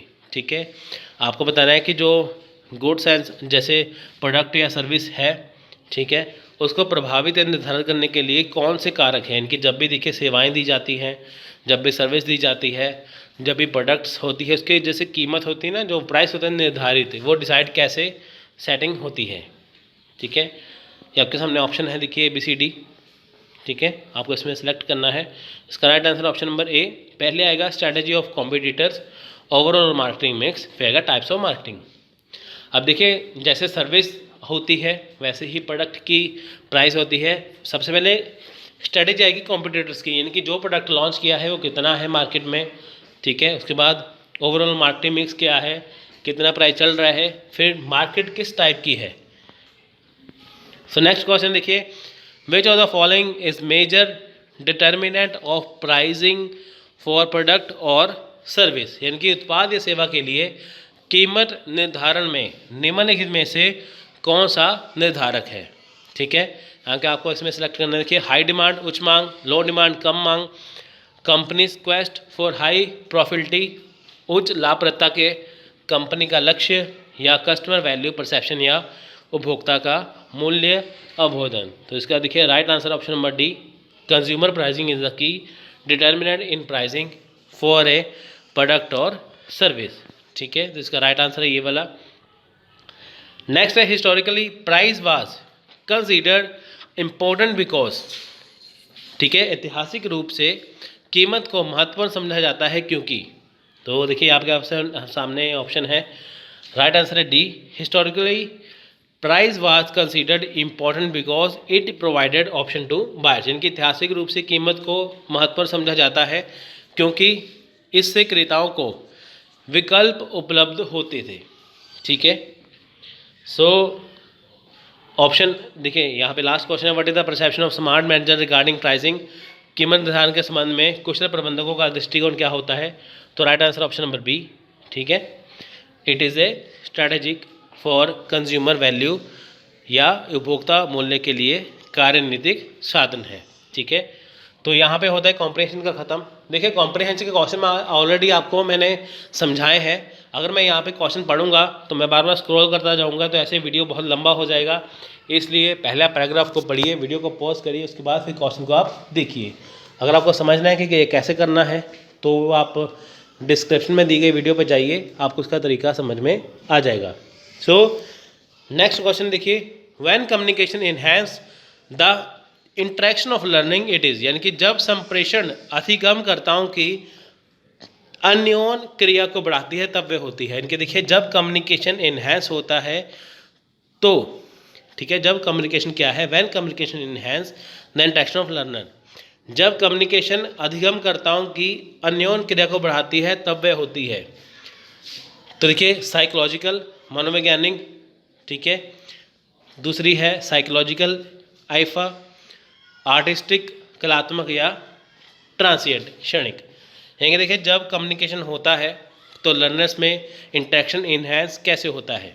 ठीक है, मनोवैज्ञानिक होता है, साइकोलॉजिकल होता है, आर्टिस्टिक होता है, ट्रांसिएंट होता है। तो इसका राइट आंसर है ऑप्शन नंबर ए, यानी कि मनोवैज्ञानिक। अब देखिए when communication enhance the interaction of learner, cultural, social, psychological condition and channel factors are propound, जब संप्रेषण अधिगमकर्ताओं की अन्योन क्रिया को बढ़ाती है तो सांस्कृतिक, सामाजिक, मनोवैज्ञानिक परिस्थिति और चैनल कारकों द्वारा प्रतिपादित होता है। अब देखिए होता क्या है, जब कम्युनिकेशन किसके बीच में होता है, कम्युनिकेशन में दो व्यक्ति होते हैं, दो पर्सन होते हैं, एक है सेंडर, एक है डिकोडर। ठीक है, एक है मैसेज देने वाला, एक है मैसेज लेने वाला। तो इसमें देखिए जब कम्युनिकेशन होगा तो उसमें देखिए इंटरेक्शन होगा लर्नर में। ठीक है, जब आप देखिए जैसे मेरा वीडियो देख रहे हैं तो आप है लर्नर, आप में क्या है, इंटरेक्शन है समझने के लिए। ठीक है, वो चीज़ देखिए। क्वेश्चन है 26, a man cover a distance of 22 kilometre in 4 hour by initialing walking and then jogging at the speed of 4 kilometre per hour and 10 kilometre per our.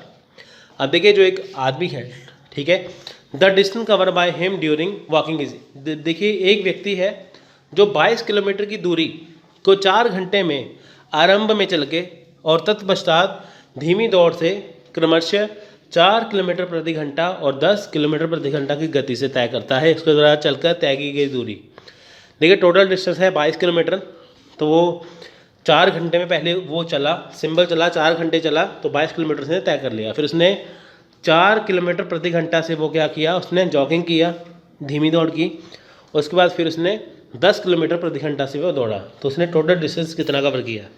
तो राइट आंसर देखिए आपको ढूंढना है यहाँ से 10 किलोमीटर, 12 किलोमीटर, 15 किलोमीटर या 18 kilometre. तो देखिए डिस्टेंस का एक क्वेश्चन है, तो उसका राइट आंसर आप यहाँ पे देख सकते हैं। देखिए यहाँ पे देखिए कोई डायग्राम नहीं बना, सीधे ही यहाँ पे आएगा। देखिए अब यहाँ पे क्या है, let the time taken by the person walking x r is the time taken by person running slow, यानी कि देखिए मान लीजिए कि व्यक्ति द्वारा चलकर तय किए गए समय माइनस है किससे, एक्स घंटा व्यक्ति द्वारा धीमी दौड़ लगाकर लिया गया समय। अब देखिए यहाँ हमें ऊपर दिया गया था कि 4 घंटे में उसने 22 किलोमीटर तय किया, फिर उसने 4 किलोमीटर प्रति घंटे चला, फिर 10 किलोमीटर प्रति घंटे चला, लेकिन किलोमीटर बताया था सिर्फ ऊपर, ठीक है, नीचे नहीं बताया गया कि कितने किलोमीटर। सो देखिए आप यहाँ पे देख सकते हैं कि यहाँ पे साफ साफ लिखा है कि वो 4 घंटे में 22 किलोमीटर चलता है। ठीक है, तो यहाँ पे नीचे 4 किलोमीटर पर आवर दिया, यहाँ पे कोई किलोमीटर नहीं लिखे, ना ही यहाँ पे 10 किलोमीटर के साथ लिखे। तो हमें यहाँ पे क्या है, उसको x मानना पड़ेगा, ठीक है। तो यहाँ पे क्या लिखा है देखिए, let the time taken by the person walk minus x r is the time taken by the person running slower 4 minus x r, hence 4x plus 10 4 minus x is equal to 22, ठीक है। अब देखिए यहाँ पे x माना गया है x are को, यानी कि जो हमें कितने घंटे बताए नहीं गए हैं उसको यहाँ पे माना गया है, ठीक है। अब देखिए वो रनिंग स्लो चला था ना, वो धीरे भी चला था। जो व्यक्ति देखिए पहली बात तो वो चल के गया, दूसरी बात जो धीमी चल के गया, कितना चल के गया वो नहीं पता, तो वो हमें यहाँ पे देखना है। तो यहाँ पे देखिए, देखने के बाद 4 माइनस एक्स के बाद ये आ गया। अब देखिए यहाँ पे क्या है, 4x प्लस 14 माइनस 10x, ठीक है। आप देखिए इसका ये 40 यहाँ से आया, 4x को 10x के साथ मल्टीप्लाई किया तो 40 आ गया यहाँ पे, ठीक है। तो उसके बाद देखिए यहाँ पे सॉल्व करने के बाद हमारे पास ये आ जाता है, एक्स वाली रकम एक जगह पे आ गई और ये वाली एक जगह पे आ गई। तो उसको सॉल्व करने के बाद हमारे पास आया एक्स आया 3 आवर्स, जब देखिए उसने डिस्टेंस कवर किया, ठीक है, डिस्टेंस कवर किया तो हमारे पास जैसे 3 आ गया ना, 3 घंटे आ गया, तो इसको 4 से मल्टीप्लाई किया तो 12 किलोमीटर यहाँ पे आ गया। तो इसका राइट आंसर क्या हुआ, ऑप्शन नंबर बी, ठीक है। हमारे पास देखिए आंसर आया 3 का, तो हमने उसे 4 किलोमीटर से क्या किया, मल्टीप्लाई कर दिया। अब 4 किलोमीटर का कैसे आया, देखिए 4 किलोमीटर हमने इसमें मल्टीप्लाई किया, ठीक है। वहाँ पे देखिए, यहाँ पे बताया ना, यहाँ पे देखिए, यहाँ हमें ढूंढना क्या था, हमें ढूंढना ये था, उसने यहाँ पे साफ साफ बताया कि 4 घंटे में 22 किलोमीटर चला, ठीक है। 4 किलोमीटर प्रति घंटा भी चला और 4 किलोमीटर 10 किलोमीटर प्रति घंटा भी वह यहाँ से चला। तो हमें ये जानना था कि उसके द्वारा वो कितनी दूरी तय की उसने, ठीक है, वो कितने किलोमीटर वो चला, ठीक है। तो उसका राइट आंसर है ऑप्शन नंबर 12। अगर देखिए आप इसे प्रैक्टिस करेंगे तो आपको ये आसानी से आएगा। अब देखिए ये है परसेंटेज एवरेज रेशियो, मैंने आपको बताया था आपको करनी चाहिए। अब देखिए यहाँ पे लिखा है कि 2 water pipes can fill a tank in 10 minutes and 15 minutes respectively if each of them is separately, if both the pipes are used to fill the tank simultaneously, how long will it to time to fill the tank। यानी कि 2 जल pipe, 2 पानी की pipe हैं, यदि अलग अलग चलाएं तो एक टंकी को 10 मिनट और 15 मिनट लगेंगे। यानी कि देखिए 2 अलग अलग पाइप है, एक ये पाइप है, एक ये है, ठीक है। और देखिए अगर उसको अलग अलग चलाएं तो 10 मिनट लगाएगी पहली पाइप, दूसरी 15 मिनट लगाएगी। तो दोनों पाइपों को टंकी को भरने के लिए एक साथ खोल दिया जाए तो टंकी भरने में कितना समय लगेगा। पानी की एक टंकी है, यहाँ पे एक पाइप है, यहाँ पे एक पाइप है। मान लीजिए पहले इसको चलाते हैं तो 10 मिनट, इसको चलाते हैं 15 मिनट लगते हैं। दोनों को एक साथ चला दिया जाए तो कितना टाइम लगेगा, आपको ये बताना है। 8 मिनट, 6 मिनट, 7.5 मिनट या 9 मिनट। सो ये एवरेज का क्वेश्चन है। मैंने आपको बताया कि मैथ करने के लिए परसेंटेज एवरेज रेशो करना बहुत ज़रूरी है। देखिए ऑप्शन नंबर 20 का राइट आंसर है। तो 6 मिनट लगेंगे। अब देखिए कैसे लगेंगे, यहाँ पे लिखा है the time it took for both pipes to fill the tank when formula was open simultaneously. यानी कि देखिए जो अगर दोनों पाइप को समय कितना लगेगा, ठीक है। यहाँ पे देखिए देख सकते हैं कि एक्स वाई बटा या ओवर x प्लस वाई, ठीक है। अब 10x 15 और 10 प्लस 15। अब देखिए यहाँ पे x किसको लिया, x लिया इसको पहली पाइप को और y लिया दूसरी पाइप को, इसलिए यहाँ पे एक्स वाई आया। अब देखिए एक्स वाई यहाँ पे भर दिया। अब देखिए मान लीजिए पहली पाइप x है, दूसरी y है, एक को 10 मिनट लगते हैं, दूसरे को 15 मिनट लगते हैं, ठीक है। तो उसको 10x प्लस 15 लिख दिया, नीचे 10 प्लस 15 कर दिया, 15 कर दिया। सो आप देख सकते हैं ऊपर, ठीक है, कि ऊपर 150 आ गया, नीचे 25 आ गया। यानी कि देखिए एक पाइप है x, दूसरी है y, ये है 10 मिनट, ये है 15 मिनट, ठीक है। यहाँ पे x y आ गया, यहाँ पे x प्लस वाई आ गया, यहाँ पे फिल किया 10 इंटू 15 आ गया, नीचे आ गया x प्लस वाई यानी कि 10 प्लस 25 10 प्लस 15। तो ऊपर आ गया 150, नीचे आ गया 25, तो उसको अगर हमने जैसे सॉल्व किया तो हमारे पास आ गया 6 मिनट। तो ये इसका आ गया, ठीक है। तो ये क्यों आया, देखिए पहले उसको अलग अलग पाइप थी।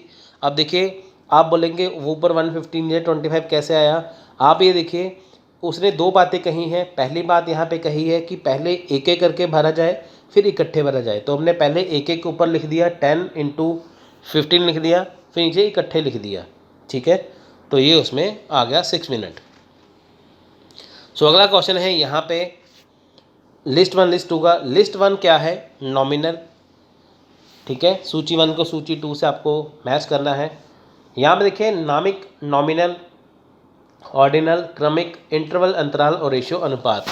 तो आपको इसके साथ मैच करना है, कौन किसके साथ मैच होता है। देखिए अगर आपको एक भी मैच करने के लिए आ गया तो आपका आंसर सही से आ जाएगा, ठीक है। मान लीजिए आपने कहा कि सी का इसके साथ बनता है, किसी के साथ भी बनता है ना। तो अगर आपका वो सही हुआ तो आप ऑप्शन में से ढूंढ सकते हैं, ठीक है। तो नॉमिनल, नामिक, क्रमिक वो क्या है आप देखिए। अब देखिए क्रम वाइज लगाना है, ठीक है, वर्गीकरण करना है। तो सबसे पहले क्या आता है आपको यहाँ से इसके साथ मैच करना है। ये आपके सामने ऑप्शन दिए हैं, तो उसका राइट आंसर है ऑप्शन नंबर सी। यानी कि ऑप्शन नंबर सी क्या है, ए का 4, बी का 1, सी का 2 और डी का 3। यानी का ए का क्या आया, 4 आया,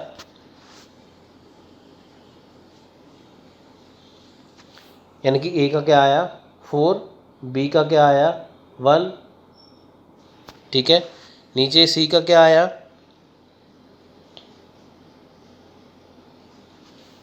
2 आया, डी का आया 3।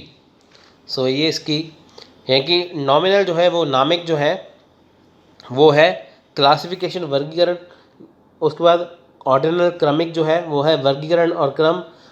इंटरवल अंतराल है, वर्गीकरण, क्रम और समान इकाइयाँ। और अनुपात है या रेशो है। Classification, order, equal units and absolute zero. तो ये इसका आएगा आंसर। आप देख सकते हैं कि पेपर 1 में क्वेश्चन कैसे आते हैं अगर आपने इसे अच्छे से पढ़ा है। तो देखिए क्वेश्चन नंबर है 29, गिवन बिलो 2 स्टेटमेंट। देखिए फिर से अभिकथन रीजन यानी कि असर्शन रीजन का क्वेश्चन आ गया। Use of ICT is justified during teaching with a view to optimise learning outcomes. यानी कि देखिए जो अधिगम है परिणामों को इष्टतम बनाने के लिए, अधिगम परिणामों को इष्टतम बनाने के लिए शिक्षण अवधि में ICT का अनुप्रयोग करना सुसंगत होता है। यानी कि देखिए अगर हम टीचिंग मेथड में ICT का इस्तेमाल करते हैं क्या वो सही है, क्योंकि देखिए बढ़िया परिणामों के लिए, अच्छे परिणामों के लिए अगर हम ICT का प्रयोग करते हैं, यूज़ करते हैं तो क्या सही है। तो रीज़न है learning outcomes are contingents on use of ICT during teaching. यानी कि शिक्षण अधिगम में अधिगम परिणाम ICT के अनुप्रयोग पर निर्भर करते हैं। अब देखिए पहला उन्होंने बताया कि अगर हम टीचिंग में ICT का यूज़ करते हैं, ठीक है, कि ताकि हमें बेटर जो है वो आउटकम्स मिले, बेहतर परिणाम मिले। दूसरी तरफ कहते हैं कि जैसे हम देखिए टीचिंग में ICT का यूज़ करते हैं, ठीक है, उससे क्या है कि उसके जो रिज़ल्ट हैं वो हमारे ICT के अकॉर्डिंग ही आएंगे। तो क्या ये सही आपको मैच करना है इसके साथ। सो देखिए ABCD 4 ऑप्शन है यहाँ पे, तो आप इसको पढ़ के देखिए। तो इसका राइट आंसर है ऑप्शन नंबर डी, यानी कि A is correct but R is not correct. इनकी A सही है, R सही नहीं है। क्यों है आप देखते हैं यहाँ पे। देखिए the use of modernise the teaching learning process by providing new learning tools, online platform etcetera, but the learning outcomes are not depend on it. अब देखिए ICT का प्रयोग कहाँ पे होता है शिक्षण में। आप देखिए जैसे ये मेरी आप वीडियो दिख रही है, ये आएगी यूट्यूब पे, तो आप इसको देखते हैं। तो ये क्या है, ये टीचिंग लर्निंग प्रोसेस है, ये मॉडर्न बेस है ICT का, इंफॉर्मेशन कम्युनिकेशन टेक्नोलॉजी का। आजकल आपको पता है सभी क्लासेस ऑनलाइन है, स्कूल की, कॉलेज की, कोचिंग की, सब कुछ ऑनलाइन है। तो यहाँ पे आपको डिफरेंट टूल्स से पढ़ाया जा रहा है। अब देखिए जैसे मैं आपको यहाँ पे कुछ मार्क कर रहा हूँ, ये क्या है, ये टूल्स है ना, ये चीज़ें, ये भी टूल्स है ना, ये चीज़ें टूल्स हैं। तो ये चीज़ें टूल्स के अंदर आती हैं। तो यहाँ पे जैसे मैंने आपको पढ़ा दिया, अब ऐसा नहीं है, देखिए जैसे मान लीजिए आप अपने फ़ोन में वीडियो देखें, अपने लैपटॉप में वीडियो देखें, ऐसा नहीं है कि मान लीजिए फ़ोन में वीडियो देखेंगे तो रिज़ल्ट कोई और आ जाएगा, लैपटॉप में देखेंगे कुछ और आ जाएगा। आपको समझ में आना चाहिए, ठीक है। टीचिंग के पढ़ाने का स्टाइल चाहे कुछ भी हो, लेकिन जो लर्निंग आउटकम्स हैं वो इसके ऊपर डिपेंड नहीं करते, ठीक है। There are many institute that are running the teaching learning process without using ICT and they are also effective. यानी कि देखिए इसमें क्या है कि अगर आप ऑनलाइन पढ़ते हैं तो ऐसा नहीं है कि ऑनलाइन पढ़ेंगे तो ही सही आएंगे। देखिए बहुत सारे इंस्टीट्यूट हैं जो ICT का उपयोग नहीं करते, लेकिन उनके जो रिजल्ट है बहुत ज़्यादा इफेक्टिव है। तो ऐसा कुछ नहीं है, A सही है लेकिन R सही नहीं है। देखिए ये तो GK वाले क्वेश्चन है, आप इसे आसानी से भी कर सकते हैं। What is the next term in the following letter series. अब देखिए लेटर सीरीज में क्या है इसमें, अब देखिए निम्नांकित शब्द श्रृंखला में अगला शब्द क्या होगा। देखिए ACEG, CEGI, EGIK, GIKM।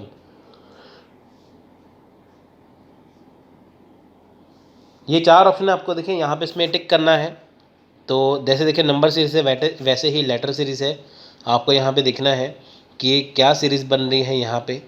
तो इसका राइट आंसर देखिए यहाँ पे है ऑप्शन नंबर B, ठीक है। ऑप्शन नंबर B है IKMO। अब ये आया कैसे देखिए, देखिए जैसे लिखा है ACEG, ठीक है, यहाँ पे लिखा है ना ACEG। अब देखिए जो ACEG है उसके बाद देखिए नेक्स्ट है CEGI, ठीक है। ACEG के बाद क्या है CEGI। CEGI के बाद देखिए सब में क्या है +2 है, यानी कि जब A आएगा उसमें अगर 2 ऐड करेंगे, A आएगा 1 पे, 2 प्लस ऐड करेंगे तो आएगा C पे, ठीक है। तो बाकी सारी चीज़ें C पे आएंगी। अब देखिए अगर हम देखते हैं कि एंड में क्या है, एंड में है GIKM, ठीक है। अगर हम GIKM G में 2 प्लस करें तो G के बाद क्या आएगा, G के बाद आता है H, फिर आता है I, ठीक है। तो I से आ गया IKMO। आपको देखिए पूरा भी सॉल्व करने की ज़रूरत नहीं है, आपको देखना है कि I अगर आपका पहला शब्द आ गया तो ऑप्शन में देखिए कि I कहाँ पे है। अब देखिए आपको यहाँ पे देखना है कि I है B और D पे, यानी कि A भी गलत है C भी गलत है, तो आपको B या D में से सिलेक्ट करना है। तो अब बाकी के जैसे आप करेंगे तो आपको इसमें आ जाएगा आंसर IKMO। तो उसके बाद देखिए आपका राइट आंसर बन जाएगा ऑप्शन नंबर B, ठीक है। तो इसका आ गया आपका राइट आंसर। सो देखिए नेक्स्ट क्वेश्चन है डाटा इंटरप्रिटेशन से। देखिए मैंने आपको सिंपल से बताता हूँ, जब भी आप क्वेश्चन सॉल्व करते हैं डाटा इंटरप्रिटेशन, मैथ, रीजनिंग और कॉम्प्रीहेंशन, ये क्वेश्चन ऐसे क्वेश्चन होते हैं, तकरीबन देखिए 10 या 15 क्वेश्चन ऐसे होते हैं जो आपको खुद से सॉल्व करने हैं प्रैक्टिस के द्वारा। अब देखिए अगर आपको मैं हर चीज़, जैसे मैं आपको क्वेश्चन तो सॉल्व करवा देता हूँ, जिन्होंने अच्छे से पढ़ा है उनको तो समझ में आ जाएगा, लेकिन जिन्होंने प्रैक्टिस नहीं की है उनके ऊपर से चला जाएगा, उनको समझ में नहीं आएगा। तो अब आपको मैं पूरा तो यहाँ पे पढ़ाने बैठूंगा नहीं, क्योंकि देखिए आपको प्रैक्टिस करनी है। अगर आपको पूरा वीडियो देखना है तो डिस्क्रिप्शन बॉक्स में जाइए, आपको सारा वीडियो वहाँ पे मिल जाएगा। लेकिन अगर आपने अच्छे से किया है तो आपको समझ में आ जाएगा। तो मैथ, रीजनिंग और डाटा इंटरप्रिटेशन एंड कॉम्प्रीहेंशन, ये अगर आपको करना है, आपको इसकी ज़बरदस्त प्रैक्टिस करनी होगी, तो आपका ये आसानी से हो जाएगा। मैं अपनी तरफ से पूरी कोशिश करता हूँ कि मैं ऐसे आपको यहाँ पे सॉल्व करके दिखाऊँ कि ताकि आपके वो समझ में आ जाए, लेकिन वो उनको समझ में आएगा जिन्होंने पहले से अच्छे से किया है, सम इसके सॉल्व किए हैं। सो देखिए 31 से 35 तक तो यहाँ पे डाटा इंटरप्रिटेशन के क्वेश्चन है। तो यहाँ पे देखिए एक दिया है चार्ट, ठीक है, यहाँ पे पढ़ लेते एक बार। क्या है कि ये जो टेबल है ये दिया है 2015 से 2019 तक, 2015 से 2019 तक यहाँ पे दिया है। तो यहाँ पे क्या है 5 साल दिए हैं, 5 ईयर हमें यहाँ पे दिए गए हैं, जिसे क्या है XYZT हमें दिया गया है साथ में, ठीक है। तो यहाँ पे है कंट्रीज, ठीक है, और यहाँ पे क्या है साल, ये है कंट्रीज XYZT, ये है साल। तो हमें देखिए इनमें से सवाल सॉल्व करने हैं। तो देखिए for the country why what is the average annual growth percentage में बतानी है, और रीन्यूएबल एनर्जी कैपेसिटी, यानी कि देश वाई के लिए नवीनीकरण ऊर्जा क्षमता की औसत वृद्धि प्रतिशत कितनी होगी। अब देखिए उसने कितना पूछा है, वाई का, सिर्फ वाई का आपको देखना है इस बॉक्स में, ठीक है, वाई का ही आपको देखना है। तो वाई की देखिए एनुअल ग्रोथ कितनी है, हर साल की आपको यहाँ पे बतानी है, ठीक है। तो इसका राइट आंसर है ऑप्शन नंबर A, ठीक है। तो ये देखिए ये माइनस नहीं है, ये सिंपल ही ऐसे है बना हुआ है निशान, ठीक है। जैसे आप A के बाद डॉट लगा देते हैं, यहाँ पे ऐसे बना हुआ है, तो ये माइनस नहीं है, ये सिंपल है। तो इसका राइट आंसर है ऑप्शन नंबर 12.27%। 12.77%। अब देखिए यहाँ पे क्या करना है कि सभी को करना है, जैसे जैसे यहाँ पे देखिए वाई है, ठीक है, 2015 में वाई कितना है, 15 है, फिर 2016 में 18 है, 17 में 20 है, 18 में 20 है, 19 में 24 है। तो देखिए यहाँ पे आपको वाई को एक साइड कर लेना है, ठीक है। उसमें क्या है, आपको देखनी है वृद्धि। वृद्धि मतलब कितनी उसमें जैसे ऐड हुई है। जैसे हम देखिए 2015 का देखेंगे, 15 है, 2016 में 18 है, तो 15 और 18 के बीच में देखिए गैप कितना आ गया, 3 का गैप आ गया ना यहाँ पे, तो यहाँ पे आ गया 3। 18 से 20 के बीच में कितना गैप आ गया, 2 का। अब 2017 में 20 है, यहाँ पे 20 है, तो इसका क्या है, वृद्धि 0 है, कुछ इंक्रीज़ नहीं हुआ। और उसके बाद अगले साल हो जाती है 24, तो 20 और 24 में है 4 का डिफरेंस, ठीक है।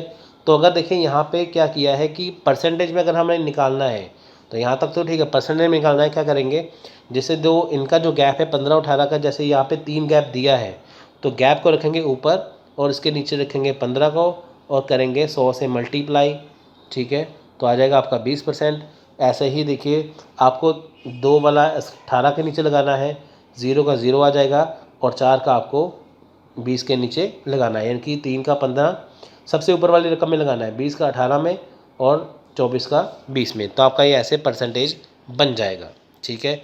कई स्टूडेंट को दिक्कत आती है कि 100 साथ में क्यों आया। आप देखिए अगर यहाँ पे 3 के साथ परसेंटेज होता तो 100 आता नीचे, अब यहाँ पे परसेंटेज नहीं दिया, सिंपल रकम है, तो 100 आएगा साथ में और रकम आएगी उसके नीचे, ठीक है। तो ये आपका फॉर्मूला है।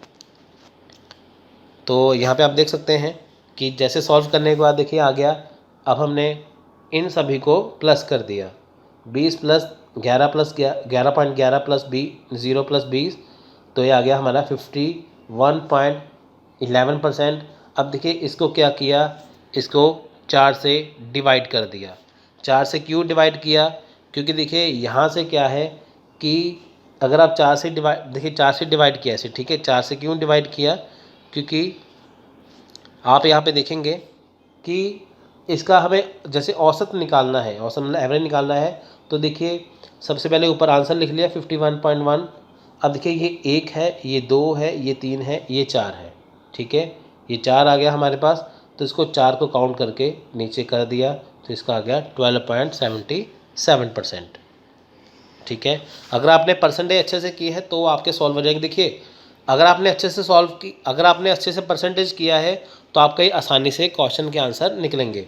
विच country registered maximum growth percentage by 2019, यानी कि 2019 में, रेफरेंस टू ईयर 2015। आप देखिए कौन से देश ने वर्ष 2015 के संदर्भ में 2019 तक अधिकतम वृद्धि दर्ज की है, परसेंटेज में आपको बतानी है, यानी कि कौन सी कंट्री है जिसने मैक्सिमम ग्रोथ की है, ठीक है, 2015 के संदर्भ में 2019 तक, 2015 से 2019 तक कितनी सबसे ज़्यादा ग्रोथ की है, ठीक है। आप यहाँ पे देखिए आएंगे, आप देख सकते हैं किस कंट्री ने ज़्यादा ग्रोथ की है, ठीक है, आप यहाँ पे देख सकते हैं।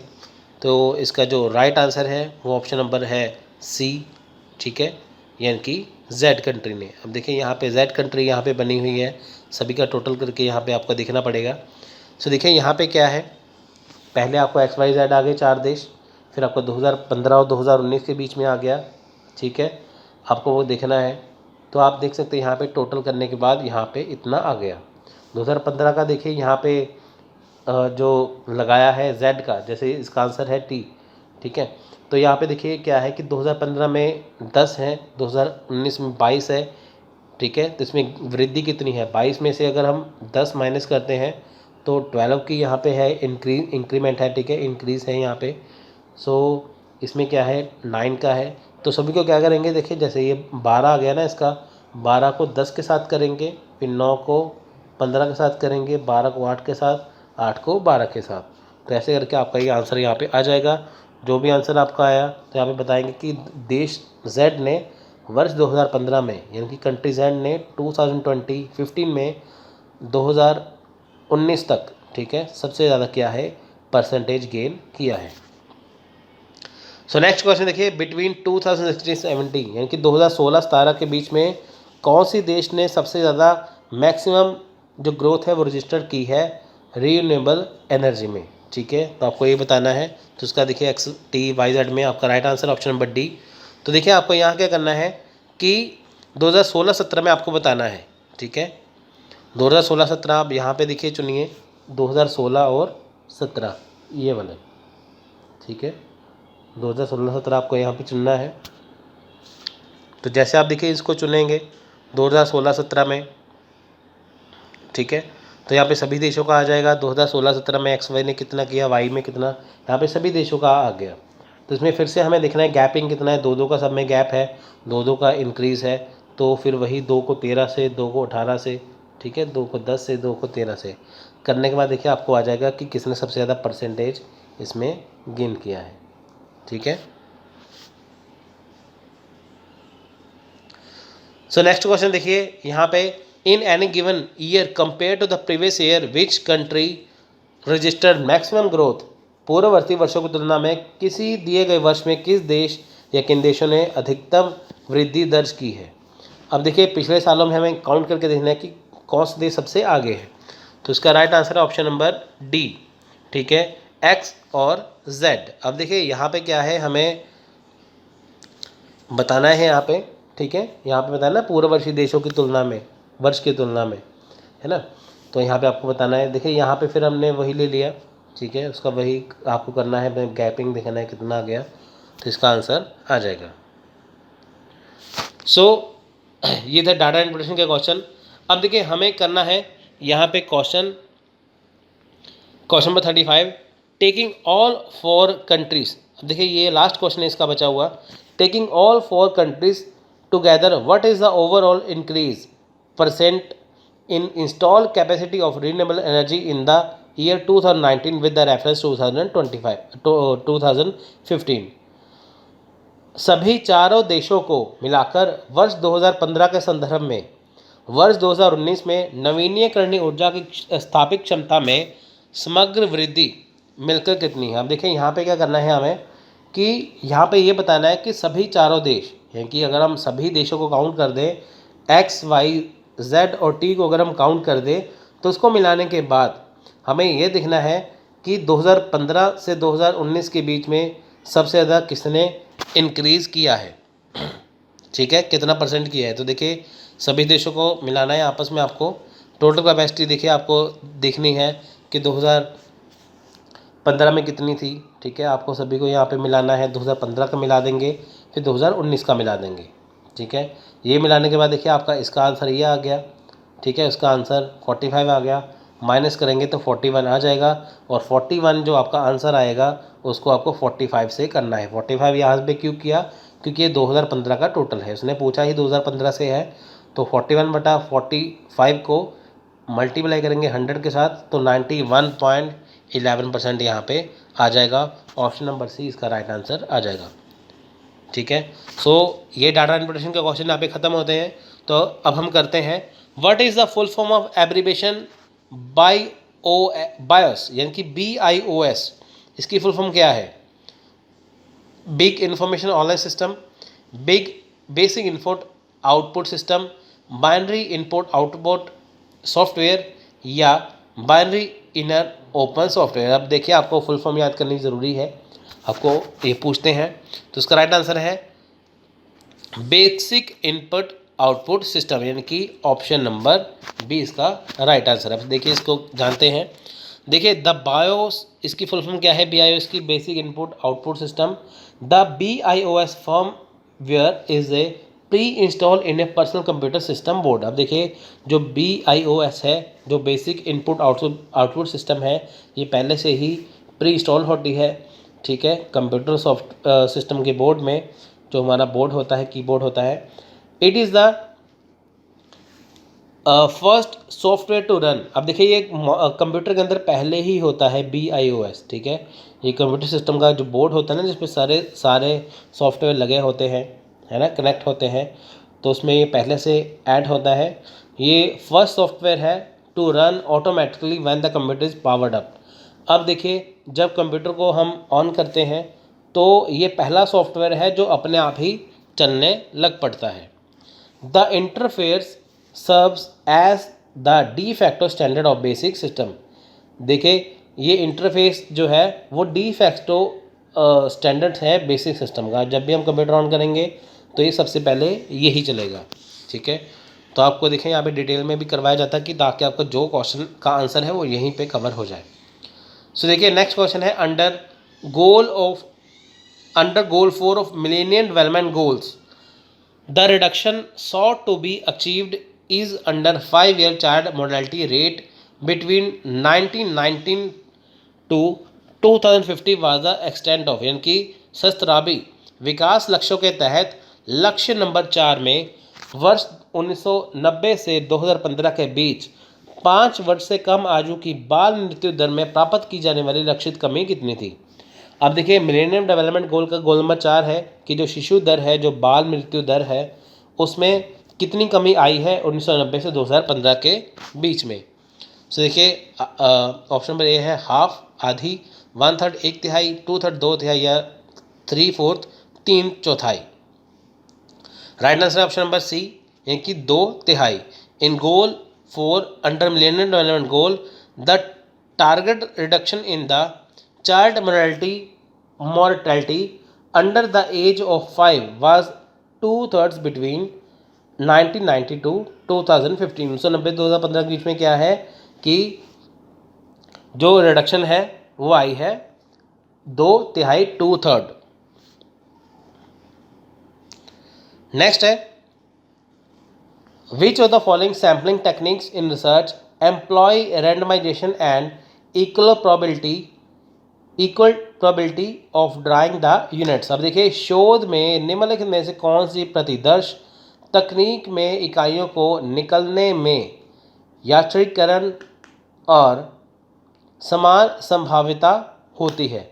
अब देखिए कोई भी रिसर्च है, रिसर्च में क्या है कि ये जो चीज़ें नीचे दी गई हैं इनमें से कौन सी तकनीक है, ठीक है, जो समान संभाव्यता होती है। यानी कि देखिए जो सैम्पलिंग की टेक्निक है, आपको पता है कि जो रिसर्च होती है उसमें सैम्पलिंग टेक्निक्स होती है रिसर्च में, जिससे क्या है रैंडम सैंपल निकाला जाता है और इक्वल प्रोबेबिलिटी वाले सैंपल निकाला जाता है हर एक यूनिट से, जिससे क्या है टेस्ट किया जाए। अब देखिए अगर जो रिसर्च है वो सैंपल के बिना आपका वो पूरा नहीं हो सकता है। देखिए आपको सैंपल निकालना पड़ेगा अपनी रिसर्च को टेस्ट करने के लिए। आपने रिसर्च कर ली, आपको टेस्ट करना है कि आपकी रिसर्च कैसी है, तो आप क्या करेंगे कोई एक सैंपल निकालेंगे जिससे क्या है पूरी रिसर्च जो है वो सही हो जाए कि जो आपने जो रिसर्च की है क्या वो सही है कि गलत है।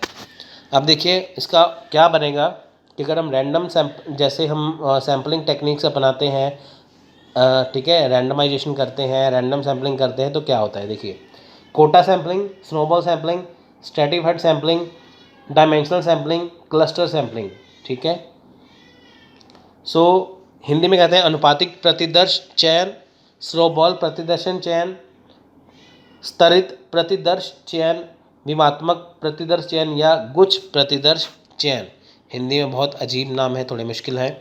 सो देखिए ऑप्शन नंबर है यहाँ पे आपके सामने A and B only, B C and E only, C B and C only या डी एंड ई ओनली। तो राइट आंसर है देखिए इसका ऑप्शन नंबर बी यानी कि C and E only, C and E, C और E, stratified और cluster sampling. अब देखिए यहाँ पे आपको बताना है, देखिए यहाँ पे आपको बताया जाएगा लेयर्ड सैंपल सिलेक्शन और cluster sampling are probability based sampling techniques in which units are randomized and have the same probability in selecting a sample from an aggregate। अब देखिए यहाँ पे क्या है कि जो लेयर्ड सैंपल सिलेक्शन है, ये क्लस्टर सैम्पलिंग है, जो प्रोबेबिलिटी बेस्ड सैम्पलिंग होती है वो सैम्पलिंग टेक्निक्स में सेम प्रोबेबिलिटी के लिए ली जाती है, ठीक है। अब देखिए ये वो तकनीक है जो अगर आप देखिए जैसे मान लीजिए कि आपने रिसर्च कर ली, अगर आपको उसे टेस्ट करना है तो उसके लिए क्या है ये सैम्पलिंग काम में आती है। Where the proportional snowball and the dimensional sampling method are non probability based sample.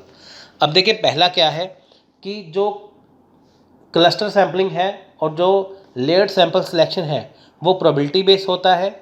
उसके बाद जो प्रोपोर्शनल और स्नोबॉल सैम्पलिंग होता है वो नॉन प्रोबेबिलिटी बेस्ड सैम्पलिंग होता है, ठीक है। प्रोबेबिलिटी बेस्ड कौन सा हुआ क्लस्टर वाला, और नॉन प्रोबेबिलिटी वाला कौन सा हुआ प्रोपोर्शनल और स्नोबॉल वाला, इसलिए देखिए वहाँ पे मिक्स करके दिए थे, आपको उसमें से सही ढूंढना था। सो इन प्रोबेबिलिटी अगर हम देखते हैं वो क्या होता है कि base sampling the proportional probability of all elements of composite being chosen in the sample is equal and the freedom of to choose each unit make it more effective। अब देखिए प्रोबेबिलिटी बेस्ड में क्या होता है कि आप कोई भी जो सैंपल है वो चूज़ कर सकते हैं, ठीक है, वो हर एक सैंपल चूज़ कर सकते हैं, इसकी आपको आज़ादी होती है, फ्रीडम होता है, आप किसी भी यूनिट से कोई भी सैंपल जो है वो चूज़ कर सकते हैं, ठीक है। प्रोबेबिलिटी में क्या है, आप अपनी मर्जी से कोई भी सैंपल को टेस्ट करने के लिए चूज़ कर सकते हैं। अब उसे देखिए सेम टाइम में क्या है, it is unusual to have the all elements of composite selected in the sample based on the feasibility based sampling।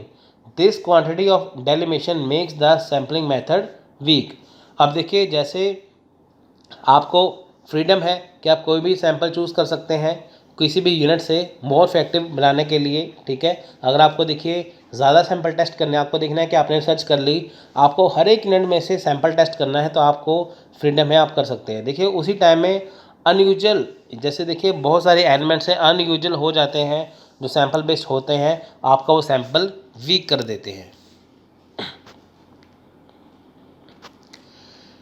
Match list 1 and list 2। अब देखिए आपको फिर से यहाँ पे मैच करना है, ठीक है। यहाँ पे क्या है पॉल्यूटेंट्स, यहाँ पे क्या है इम्पैक्ट।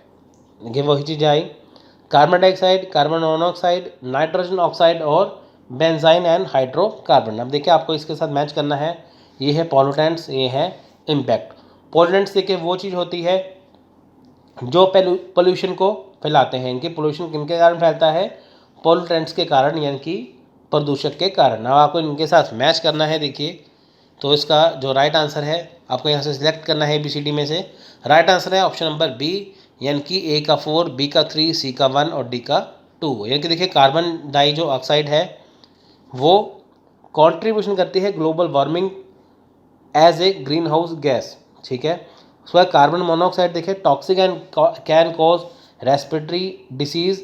अब देखिए जो कार्बन मोनोऑक्साइड है, जैसे आप लकड़ी जलाते हैं, ठीक है, जब कोयला जलता है, कोयले से जो गैस निकलती है वो कार्बन मोनोऑक्साइड है। सो ये हमारी जो रेस्पिरेटरी डिसीज़ में होती है, जैसे देखिए कार्बन डाइऑक्साइड जो कार्बन मोनोऑक्साइड है ना, ये ऑक्सीजन के ऊपर भारी पड़ जाती है। जैसे आप मान लीजिए सर्दियों के दिनों में देखते हैं ना कि कई लोग जो है वो कमरे के अंदर जो लकड़ी जला के सो जाते हैं, तो सुबह को उनकी डेथ हो जाती है। तो कारण क्या होता है कि अगर कमरे के अंदर लकड़ी जला ली लेकिन कमरे के अंदर कोई रोशनदान नहीं है कार्बन मोनोऑक्साइड निकलने के लिए, तो वो गैस आपके अंदर चली जाएगी और ऑक्सीजन के ऊपर भारी पड़ जाएगी, जिससे इंसान की डेथ हो जाती है। अगर इसको निकलने के लिए देखिए जगह चाहिए, जैसे कोई रोशनदान है, कोई खिड़की खुली है, तो ये वहाँ से बाहर निकलती रहेगी, क्योंकि ये भारी गैस होती है, बहुत हैवी होती है। नाइट्रोजन ऑक्साइड, अब देखिए फॉर्मेशन ऑफ एसिड रेन, अम्लीय वर्षा का निर्माण, जो नाइट्रोजन ऑक्साइड होती है वो एसिड रेन करती है। बेंजीन एंड हाइड्रोकार्बन, ये क्या है, ये टॉक्सिक एंड कार्सियोजेनिक से होती है, ठीक है। सो नाइट्रोजन ऑक्साइड भी देखिए एसिड रेन में होती है, ठीक है। ये सारी चीज़ें आपको इसके साथ मैच करनी है। अगर आपने देखिए कोई भी एक मैच कर लिया तो आपका इसमें आंसर आ जाएगा, ठीक है। सो नेक्स्ट क्वेश्चन है question number 40। Which of the following areas are liberal education at the higher level in the feudal society of Europe were classified under quadrivium. अब देखिए यूरोप के सामंतवादी समाज में उच्चतर स्तर पर उदारवादी शिक्षा के निम्नलिखित में से किन क्षेत्रों को चतुष्टय के अंतर्गत वर्गीकरण किया गया है, ठीक है। यहाँ पे देखिए यूरोप का सामंतवादी जो समाज है वहाँ पे जो उच्चतर स्तर है, इनकी जो हायर लेवल है उस पर जो लिबरल एजुकेशन है उसके बारे में यहाँ पे बताना है। देखिए यहाँ पे क्या है कि ग्रामर है, तर्क है, ठीक है, ग्रामर है, लॉजिक है, अर्थमेटिक है, एस्ट्रोनॉमी है या म्यूज़िक है। तो देखिए आपको यहाँ पे ढूंढना है ABCD में से। राइट आंसर है ऑप्शन नंबर D।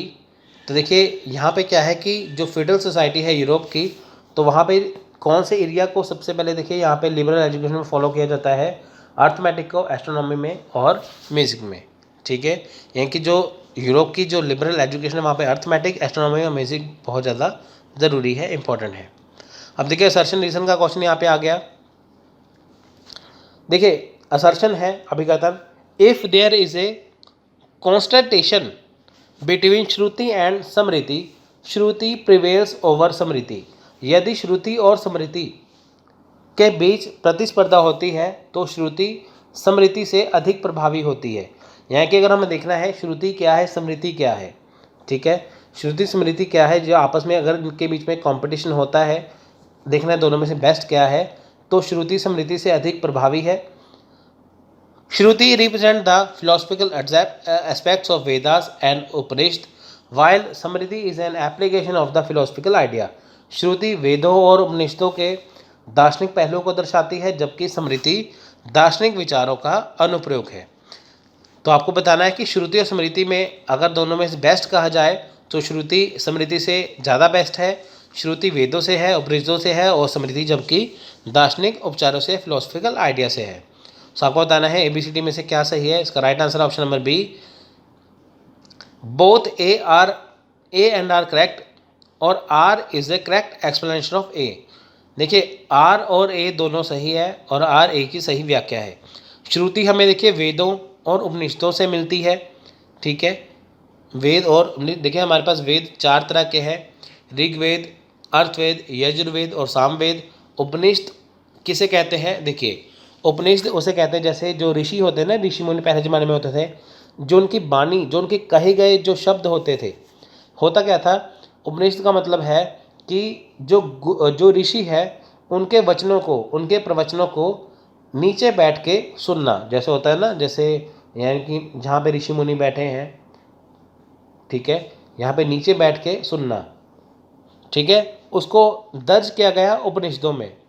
उपनिषद क्या है, जिसमें गुरुओं का, ऋषियों का, जहाँ पे उनकी कही गई बातों का संकलन है, उसे कहते हैं उपनिषद।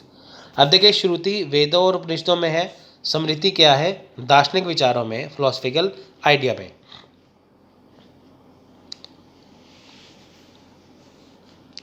नेक्स्ट क्वेश्चन है 42, question number 42। National programme for technical enhanced learning NPTEL was initiated by the MHRD in 2003 to enhance the quality। वर्ष 2003 में मानव संसाधन विकास मंत्रालय यानी कि MHRD ने द्वारा राष्ट्रीय प्रौद्योगिकी संवर्धित अधिगम कार्यक्रम इनके NPTEL को निम्नलिखित गुणवत्ता के सुधार करने के लिए शुरू किया गया। यानी कि NPTEL का 2003 में शुरुआत MHRD ने क्यों किया, मेडिकल एजुकेशन के लिए, इंजीनियरिंग एजुकेशन के लिए, एग्रीकल्चर एजुकेशन के लिए या लीगल एजुकेशन के लिए, चिकित्सा शिक्षा, इंजीनियरिंग शिक्षा, कृषि शिक्षा या विधिक शिक्षा। Right answer option number B. जो देखिए MHRD ने क्यों शुरू किया था ये वाला, ठीक है, इंजीनियरिंग एजुकेशन के लिए। देखिए यहाँ पे क्या है, NPTEL was launch by MHRD in the year 2003 to the improve the quality of engineering education। अब देखिए इंजीनियरिंग एजुकेशन को अच्छे करने के लिए ये शुरू किया गया NPTEL। It is currently major coordinator of Swayam portal which provides various engineering courses online and downloadable. अब देखिए आपको पता है स्वयं प्रभा मूक ये ऑनलाइन पोर्टल है, जो NPTEL है जो गवर्नमेंट से रिलेटेड है, ये स्वयं पोर्टल के साथ यह भी कोऑर्डिनेट किया है। और आपको इंजीनियरिंग के बहुत सारे जो कोर्स है, स्वयं की ऐप डाउनलोड कर लीजिए, वहाँ पे मिल जाएंगे, स्वयं की वेबसाइट पे जाइए, वहाँ पे आपको मिल जाएंगे, फ्री में कोर्स आप कर सकते हैं और आप उसे डाउनलोड भी कर सकते हैं, ठीक है। सो नेक्स्ट क्वेश्चन है question number 43, quantity and quality of A categorical proposition decide. अब देखिए किसी सुस्पष्ट वाक्य की मात्रा और गुणवत्ता निम्नलिखित का निर्णय करती है। क्वांटिटी और कैटेगरी जो क्वालिटी है, दो चीज़ें, ये कौन सी कैटेगरी को डिसाइड करती है, वैधता वैलिडिटी, मूड अवस्था इनवैलिडिटी अवस्था या फिगर आकृति। तो राइट आंसर है ऑप्शन नंबर बी, अवस्था यानी कि mood. The quantity and quality of an unambiguous reasoning stance determine its state, किसी सुस्पष्ट तर्क वाक्य की मात्रा और गुणवत्ता उसकी अवस्था निर्धारित करती है। कोई चीज़ सही है, कोई चीज़ गलत है, ठीक है, किसी की मात्रा ज़्यादा है, किसी की कम है, गुणवत्ता हो गई, ये सारी चीज़ें उसकी अवस्था पर निर्भर करती है। अब देखिए आपको लिस्ट 1 लिस्ट 2 से मैच करना है। यहाँ पे देखिए एक तरफ दिए हैं कम्युनिकेशन बैरियर, संप्रेषण के अवरोध, दूसरी तरफ है डिस्क्रिप्शन। अब देखिए जो कम्युनिकेशन बैरियर है शब्दार्थ का सिमेंटिंग, दूसरा है साइकोलॉजिकल मनोवैज्ञानिक, तीसरा है पर्सनल व्यक्तिगत, चौथा है फिजिकल। तो आपको बताना है कि जो कम्युनिकेशन बैरियर है ये किन से आते हैं, ठीक है, कौन किसके साथ मैच करता है, ठीक है।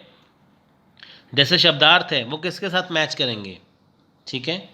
तो right answer option number A, यानी कि ए का 2, बी का 3, सी का 4 और डी का 1, ये आपस में ऐसे मैच करेंगे। शब्दार्थ जो है वो किससे है, त्रुटिपूर्ण संदेश या फॉल्टी मैसेज से। साइकोलॉजिकल यानी कि मनोवैज्ञानिक जो है वो किससे है, B3 से, यानी कि पुअर रिटेंशन से, यानी कि निकृष्ट कोटि का अवधारण। उसके बाद देखिए सी का है 4, यानी कि व्यक्ति का जो पर्सनल है कम्युनिकेशन बैरियर वो होगा समय के अभाव से, लैक ऑफ टाइम से। और डी फिजिकल है भौतिक का, lack of physical clarity in channel, यानी कि चैनल में भौतिक स्पष्टता का अभाव। जब आप किसी को फ़ोन करते हैं तो कई बार क्या है पीछे जनरेटर चल रहा होता है या कई बार नेटवर्क नहीं पकड़ रहा है ना, तो आपका जो कम्युनिकेशन बैरियर उसमें आता है, ठीक है, ये इसका राइट आंसर है। तो देखिए फिर से सूची 1 सूची 2 है, लिस्ट 1 लिस्ट 2। देखिए यहाँ पे है रिसर्च टर्म्स यहाँ पे दी गई है, प्रमुख अनुसंधान पद यहाँ पे दिए गए हैं, यहाँ पे डिस्क्रिप्शन दिया है।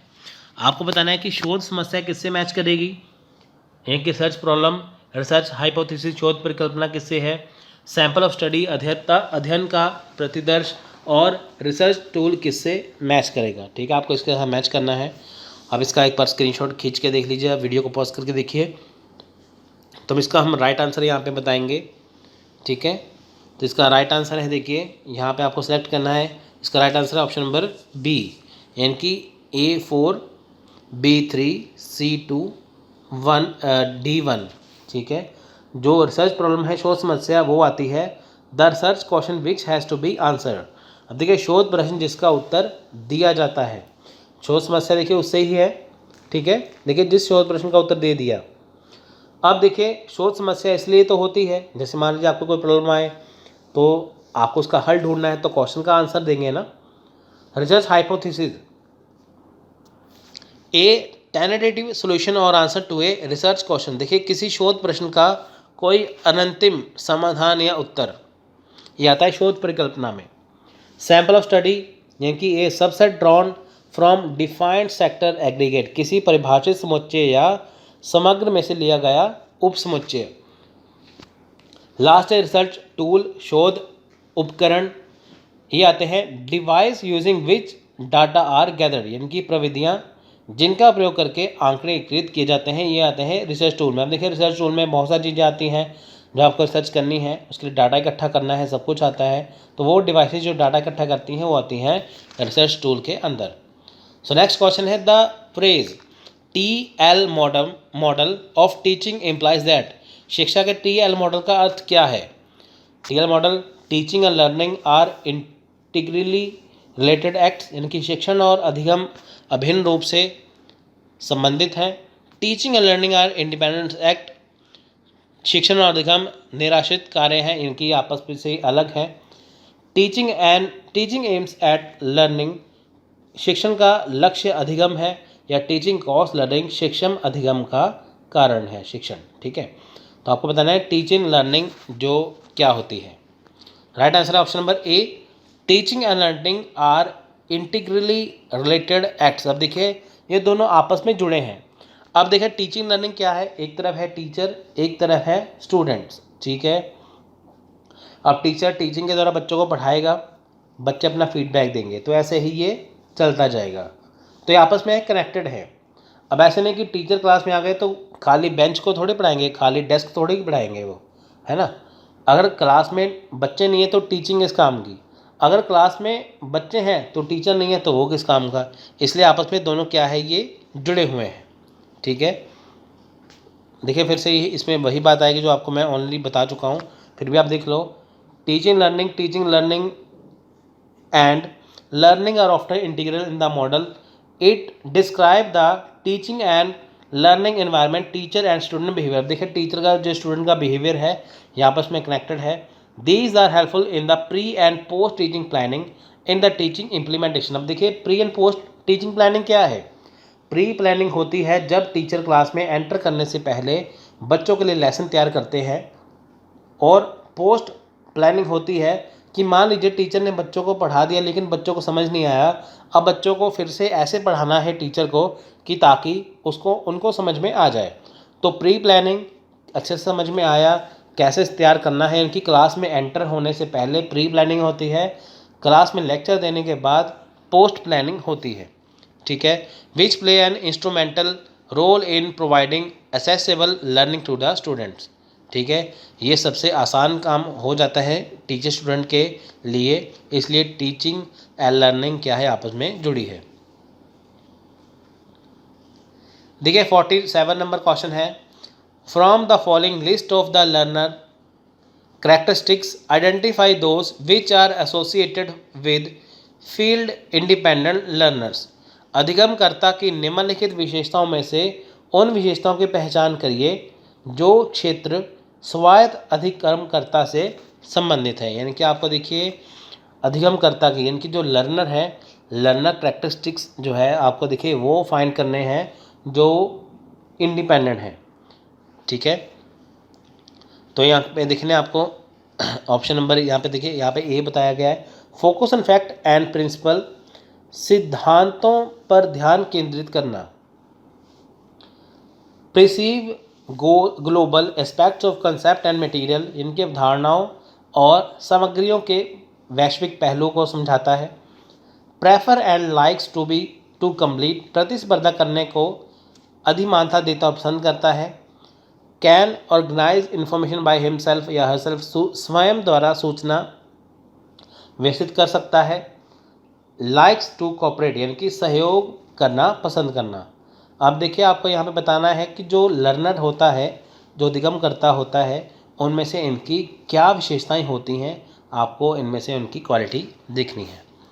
तो यहाँ पे आपके सामने ऑप्शन दिए हैं BCD, आप सेलेक्ट करिए। Right answer option number B यानी कि ACD ओनली। अब देखिए जो लर्नर है उसमें 3 है, AC और D, यानी कि focus on facts and principles, prefer and likes to complete, and can organise information by himself और हरसेल्फ। ठीक है, ये इसकी पहचान है। अब देखिए ये जो एरिया है, ठीक है, देखिए इसमें क्या है, the area emphasize autonomous learning as independent and less dependent on teacher and other teacher। अब देखिए जो कि लर्नर है, ठीक है, जो लर्नर है वो इंडिपेंडेंट तरीके से कुछ भी सीखता है। जैसे देखिए आप है, मान लीजिए कि जब आपने कॉलेज ख़त्म कर लिया, अब आप UGC नेट की तैयारी कर रहे हैं, तो आप इंडिपेंडेंट हो चुके हैं, आप कोई भी बुक पढ़ सकते हैं, अपने तरीके से तैयारी कर सकते हैं, आपकी लेस डिपेंडेंट है, आप लेस डिपेंडेंट हैं टीचर्स के ऊपर या अदर टीचर के ऊपर। They like to work in a different and self-sufficient condition from surrounding area। अब देखिए आप जो आपके आसपास का जो क्षेत्र है उससे आप अलग तरीके से, अलग कंडीशन में आप काम करना पसंद करते हैं। They rely on knowledge based on facts and principle for mutual competition। अब देखिए यह आपसी प्रतिस्पर्धा के लिए तथ्य तथा सिद्धांत आधारित ज्ञान पर निर्भर करते हैं। हम देखिए आपस में क्या है कि जैसे जो आपके पास नॉलेज होती है, जो आपके फैक्ट हैं, जो आपके प्रिंसिपल है, तो जो कंपटीशन जो होता है, ठीक है, म्यूचुअल कंपटीशन के ऊपर आप निर्भर रहते हैं। जैसे मान लीजिए आपने कोई चीज़ पढ़ ली, आपके फ्रेंड ने सेम पढ़ ली, फिर आप आपस में बैठ के उनके ऊपर डिस्कस करते हैं, वो होता है म्यूचुअल कंपटीशन आपस में। ठीक है, यानी कि आपने क्या किया कि इंडिपेंडेंट तरीके से आपने पढ़ लिया बिना किसी की हेल्प लिए, तो वो नॉलेज है जो आप अपनी कितनी भी इंक्रीज़ कर सकते हैं। तो जो आप कंपटीशन होगा वो आपका म्यूचुअल कंपटीशन होगा। सो क्वेश्चन नंबर 48 है, arrange the steps in hypothetico deductive research in the correct sequence. अब देखिए परिकल्पनात्मक निगमनात्मक शोध में पाए जाने वाले सोपानों को निम्नानुसार लगाना है। अब देखिए यहाँ पे बताया है, ये ऑप्शन दिए यहाँ पे, identifying the end defining a research problem, किसी शोध समस्या को अभिज्ञात करना और परिभाषित करना। इनके देखिए आपको हाइपोथेटिको और डिडक्टिव रिसर्च यानी कि परिकल्पनात्मक और निगमनात्मक शोध में आपको क्या है, सीक्वेंस लगाना है आपस में, ठीक है। इनको आपस में सीक्वेंस में लगाना है कि सबसे पहले क्या आएगा बाद में क्या आएगा। तो ऑप्शन आपके सामने देखिए दिए हैं, आप इसे एक बार पढ़ लीजिए, वीडियो पॉज करके पढ़ लीजिए, फिर आप लगा के देखिए। इसका देखिए राइट आंसर आपको यहाँ से चूज़ करना है ABCD में से। राइट आंसर है ऑप्शन नंबर बी, यानी कि ADB C और E। ए सबसे पहले, उसके बाद D, फिर B, फिर C, फिर E, ठीक है। इसका देखिए आप यहाँ पे देख सकते हैं, जो ए वाली है वो आइडेंटिफाई करेगी problem, identify and define a research problem. उसके बाद देखिए डेवलपिंग द डिज़ाइन, सबसे पहले देखिए रिसर्च प्रॉब्लम आएगी। उसके बाद देखिए हाइपोथेसिस आएगा। हाइपोथेसिस का मतलब होता है कि आपके दिमाग की सोच, आपके दिमाग की उपज, जो आपके दिमाग में बातें चलती हैं वो है हाइपोथेसिस, जिसे हिंदी में कहते हैं परिकल्पना। आप कुछ भी सोच सकते हैं, ठीक है। सो पहले रिसर्च प्रॉब्लम आएगी। रिसर्च करने का कारण, सबसे पहले स्टेप यही है कि रिसर्च करनी क्यों है, जो प्रॉब्लम है उसे दूर करना। फिर रिसर्च के लिए देखिए हाइपोथेसिस को बिल्ड करना कि जो रिसर्च प्रॉब्लम है उसे दूर कैसे किया जाए। आपका दिमाग जो है फिर चलता है उसमें। फिर क्या है, aggregate and extract subset from it. तो देखिए जो भी चीज़ें आपके सामने आती हैं, ठीक है, उसको सभी को आप एक तरह से परिभाषित करते हैं, ठीक है। और उसमें से जो चीज़ें आपने मान लीजिए 10 चीज़ें इकट्ठी की, फिर आपको देखना है इसमें यूज़ वाली कौन सी है, 4 चीज़ों को आप बीच में से निकाल देते हैं। फिर डाटा कलेक्शन किया जाता है, डाटा को एनालिसिस किया जाता है। उसके बाद देखिए डिसीजन लिया जाता है रिसर्च हाइपोथेसिस के लिए नल हाइपोथेसिस में, ठीक है। ये इसका करेक्ट सीक्वेंस है। गिवन बिलो आर 2 स्टेटमेंट, देखिए 2 यहाँ पे दिए हैं स्टेटमेंट्स, कथन 1 है, कथन 2 है। देखिए signs and symbols have internal relation to produce meaning, संकेतों और प्रतीकों का अर्थ उत्पन्न करने में आंतरिक संबंध होता है। देखिए जो साइन एंड सिंबल है उनमें अगर इंटरनल रिलेशन है तो वो आपस में क्या है, मीनिंग जो है वो इंटरनल मीनिंग प्रोड्यूस करेंगे। दूसरा क्या कहता है कथन, this is possible because of a network of sine through such relation, यह इन संबंधों के माध्यम से संकेतों के नेटवर्क के कारण संभव होता है। साइन एंड सिंबल जो है वो देखिए इंटरनल रिलेशन बताते हैं, ठीक है। ये पॉसिबल क्यों है, क्योंकि देखिए जो इनका जो नेटवर्क है साइन का, जो साइंस का जो साइन होता है, इनको जो नेटवर्क है वो आपस में इनका खास संबंध है। तो आपको इनमें से बताना है। देखिए तो इसका right answer option number B. देखिए बोथ स्टेटमेंट करेक्ट है, ठीक है, बोथ स्टेटमेंट करेक्ट है ऑप्शन नंबर बी में। और कथन 1 भी सही है, कथन 2 भी सही है, ठीक है। संकेत और प्रतीक जो होते हैं, साइन एंड सिंबल जो होते हैं, उनमें आपस में इंटरनल रिलेशन है, आंतरिक संबंध है। यह इनकोड प्रणाली में होता है। ये किस में आता है, इनकोड सिस्टम में, ठीक है। और ये इनके संबंधों के माध्यम से संकेतों के नेटवर्क के कारण संभव होता है। लास्ट क्वेश्चन है 50, which one of the following decide the figure of categorical proposition, यानी कि निम्नलिखित में से कौन सा किसी सुस्पष्ट तर्क वाक्य की आकृति का निर्णय करता है। आपको देखिए बताना है कि यहाँ पे जो कैटेगोरिकल प्रोपोजिशन क्या है, सुस्पष्ट तर्क वाक्य की आकृति का निर्णय कौन करता है इनमें से।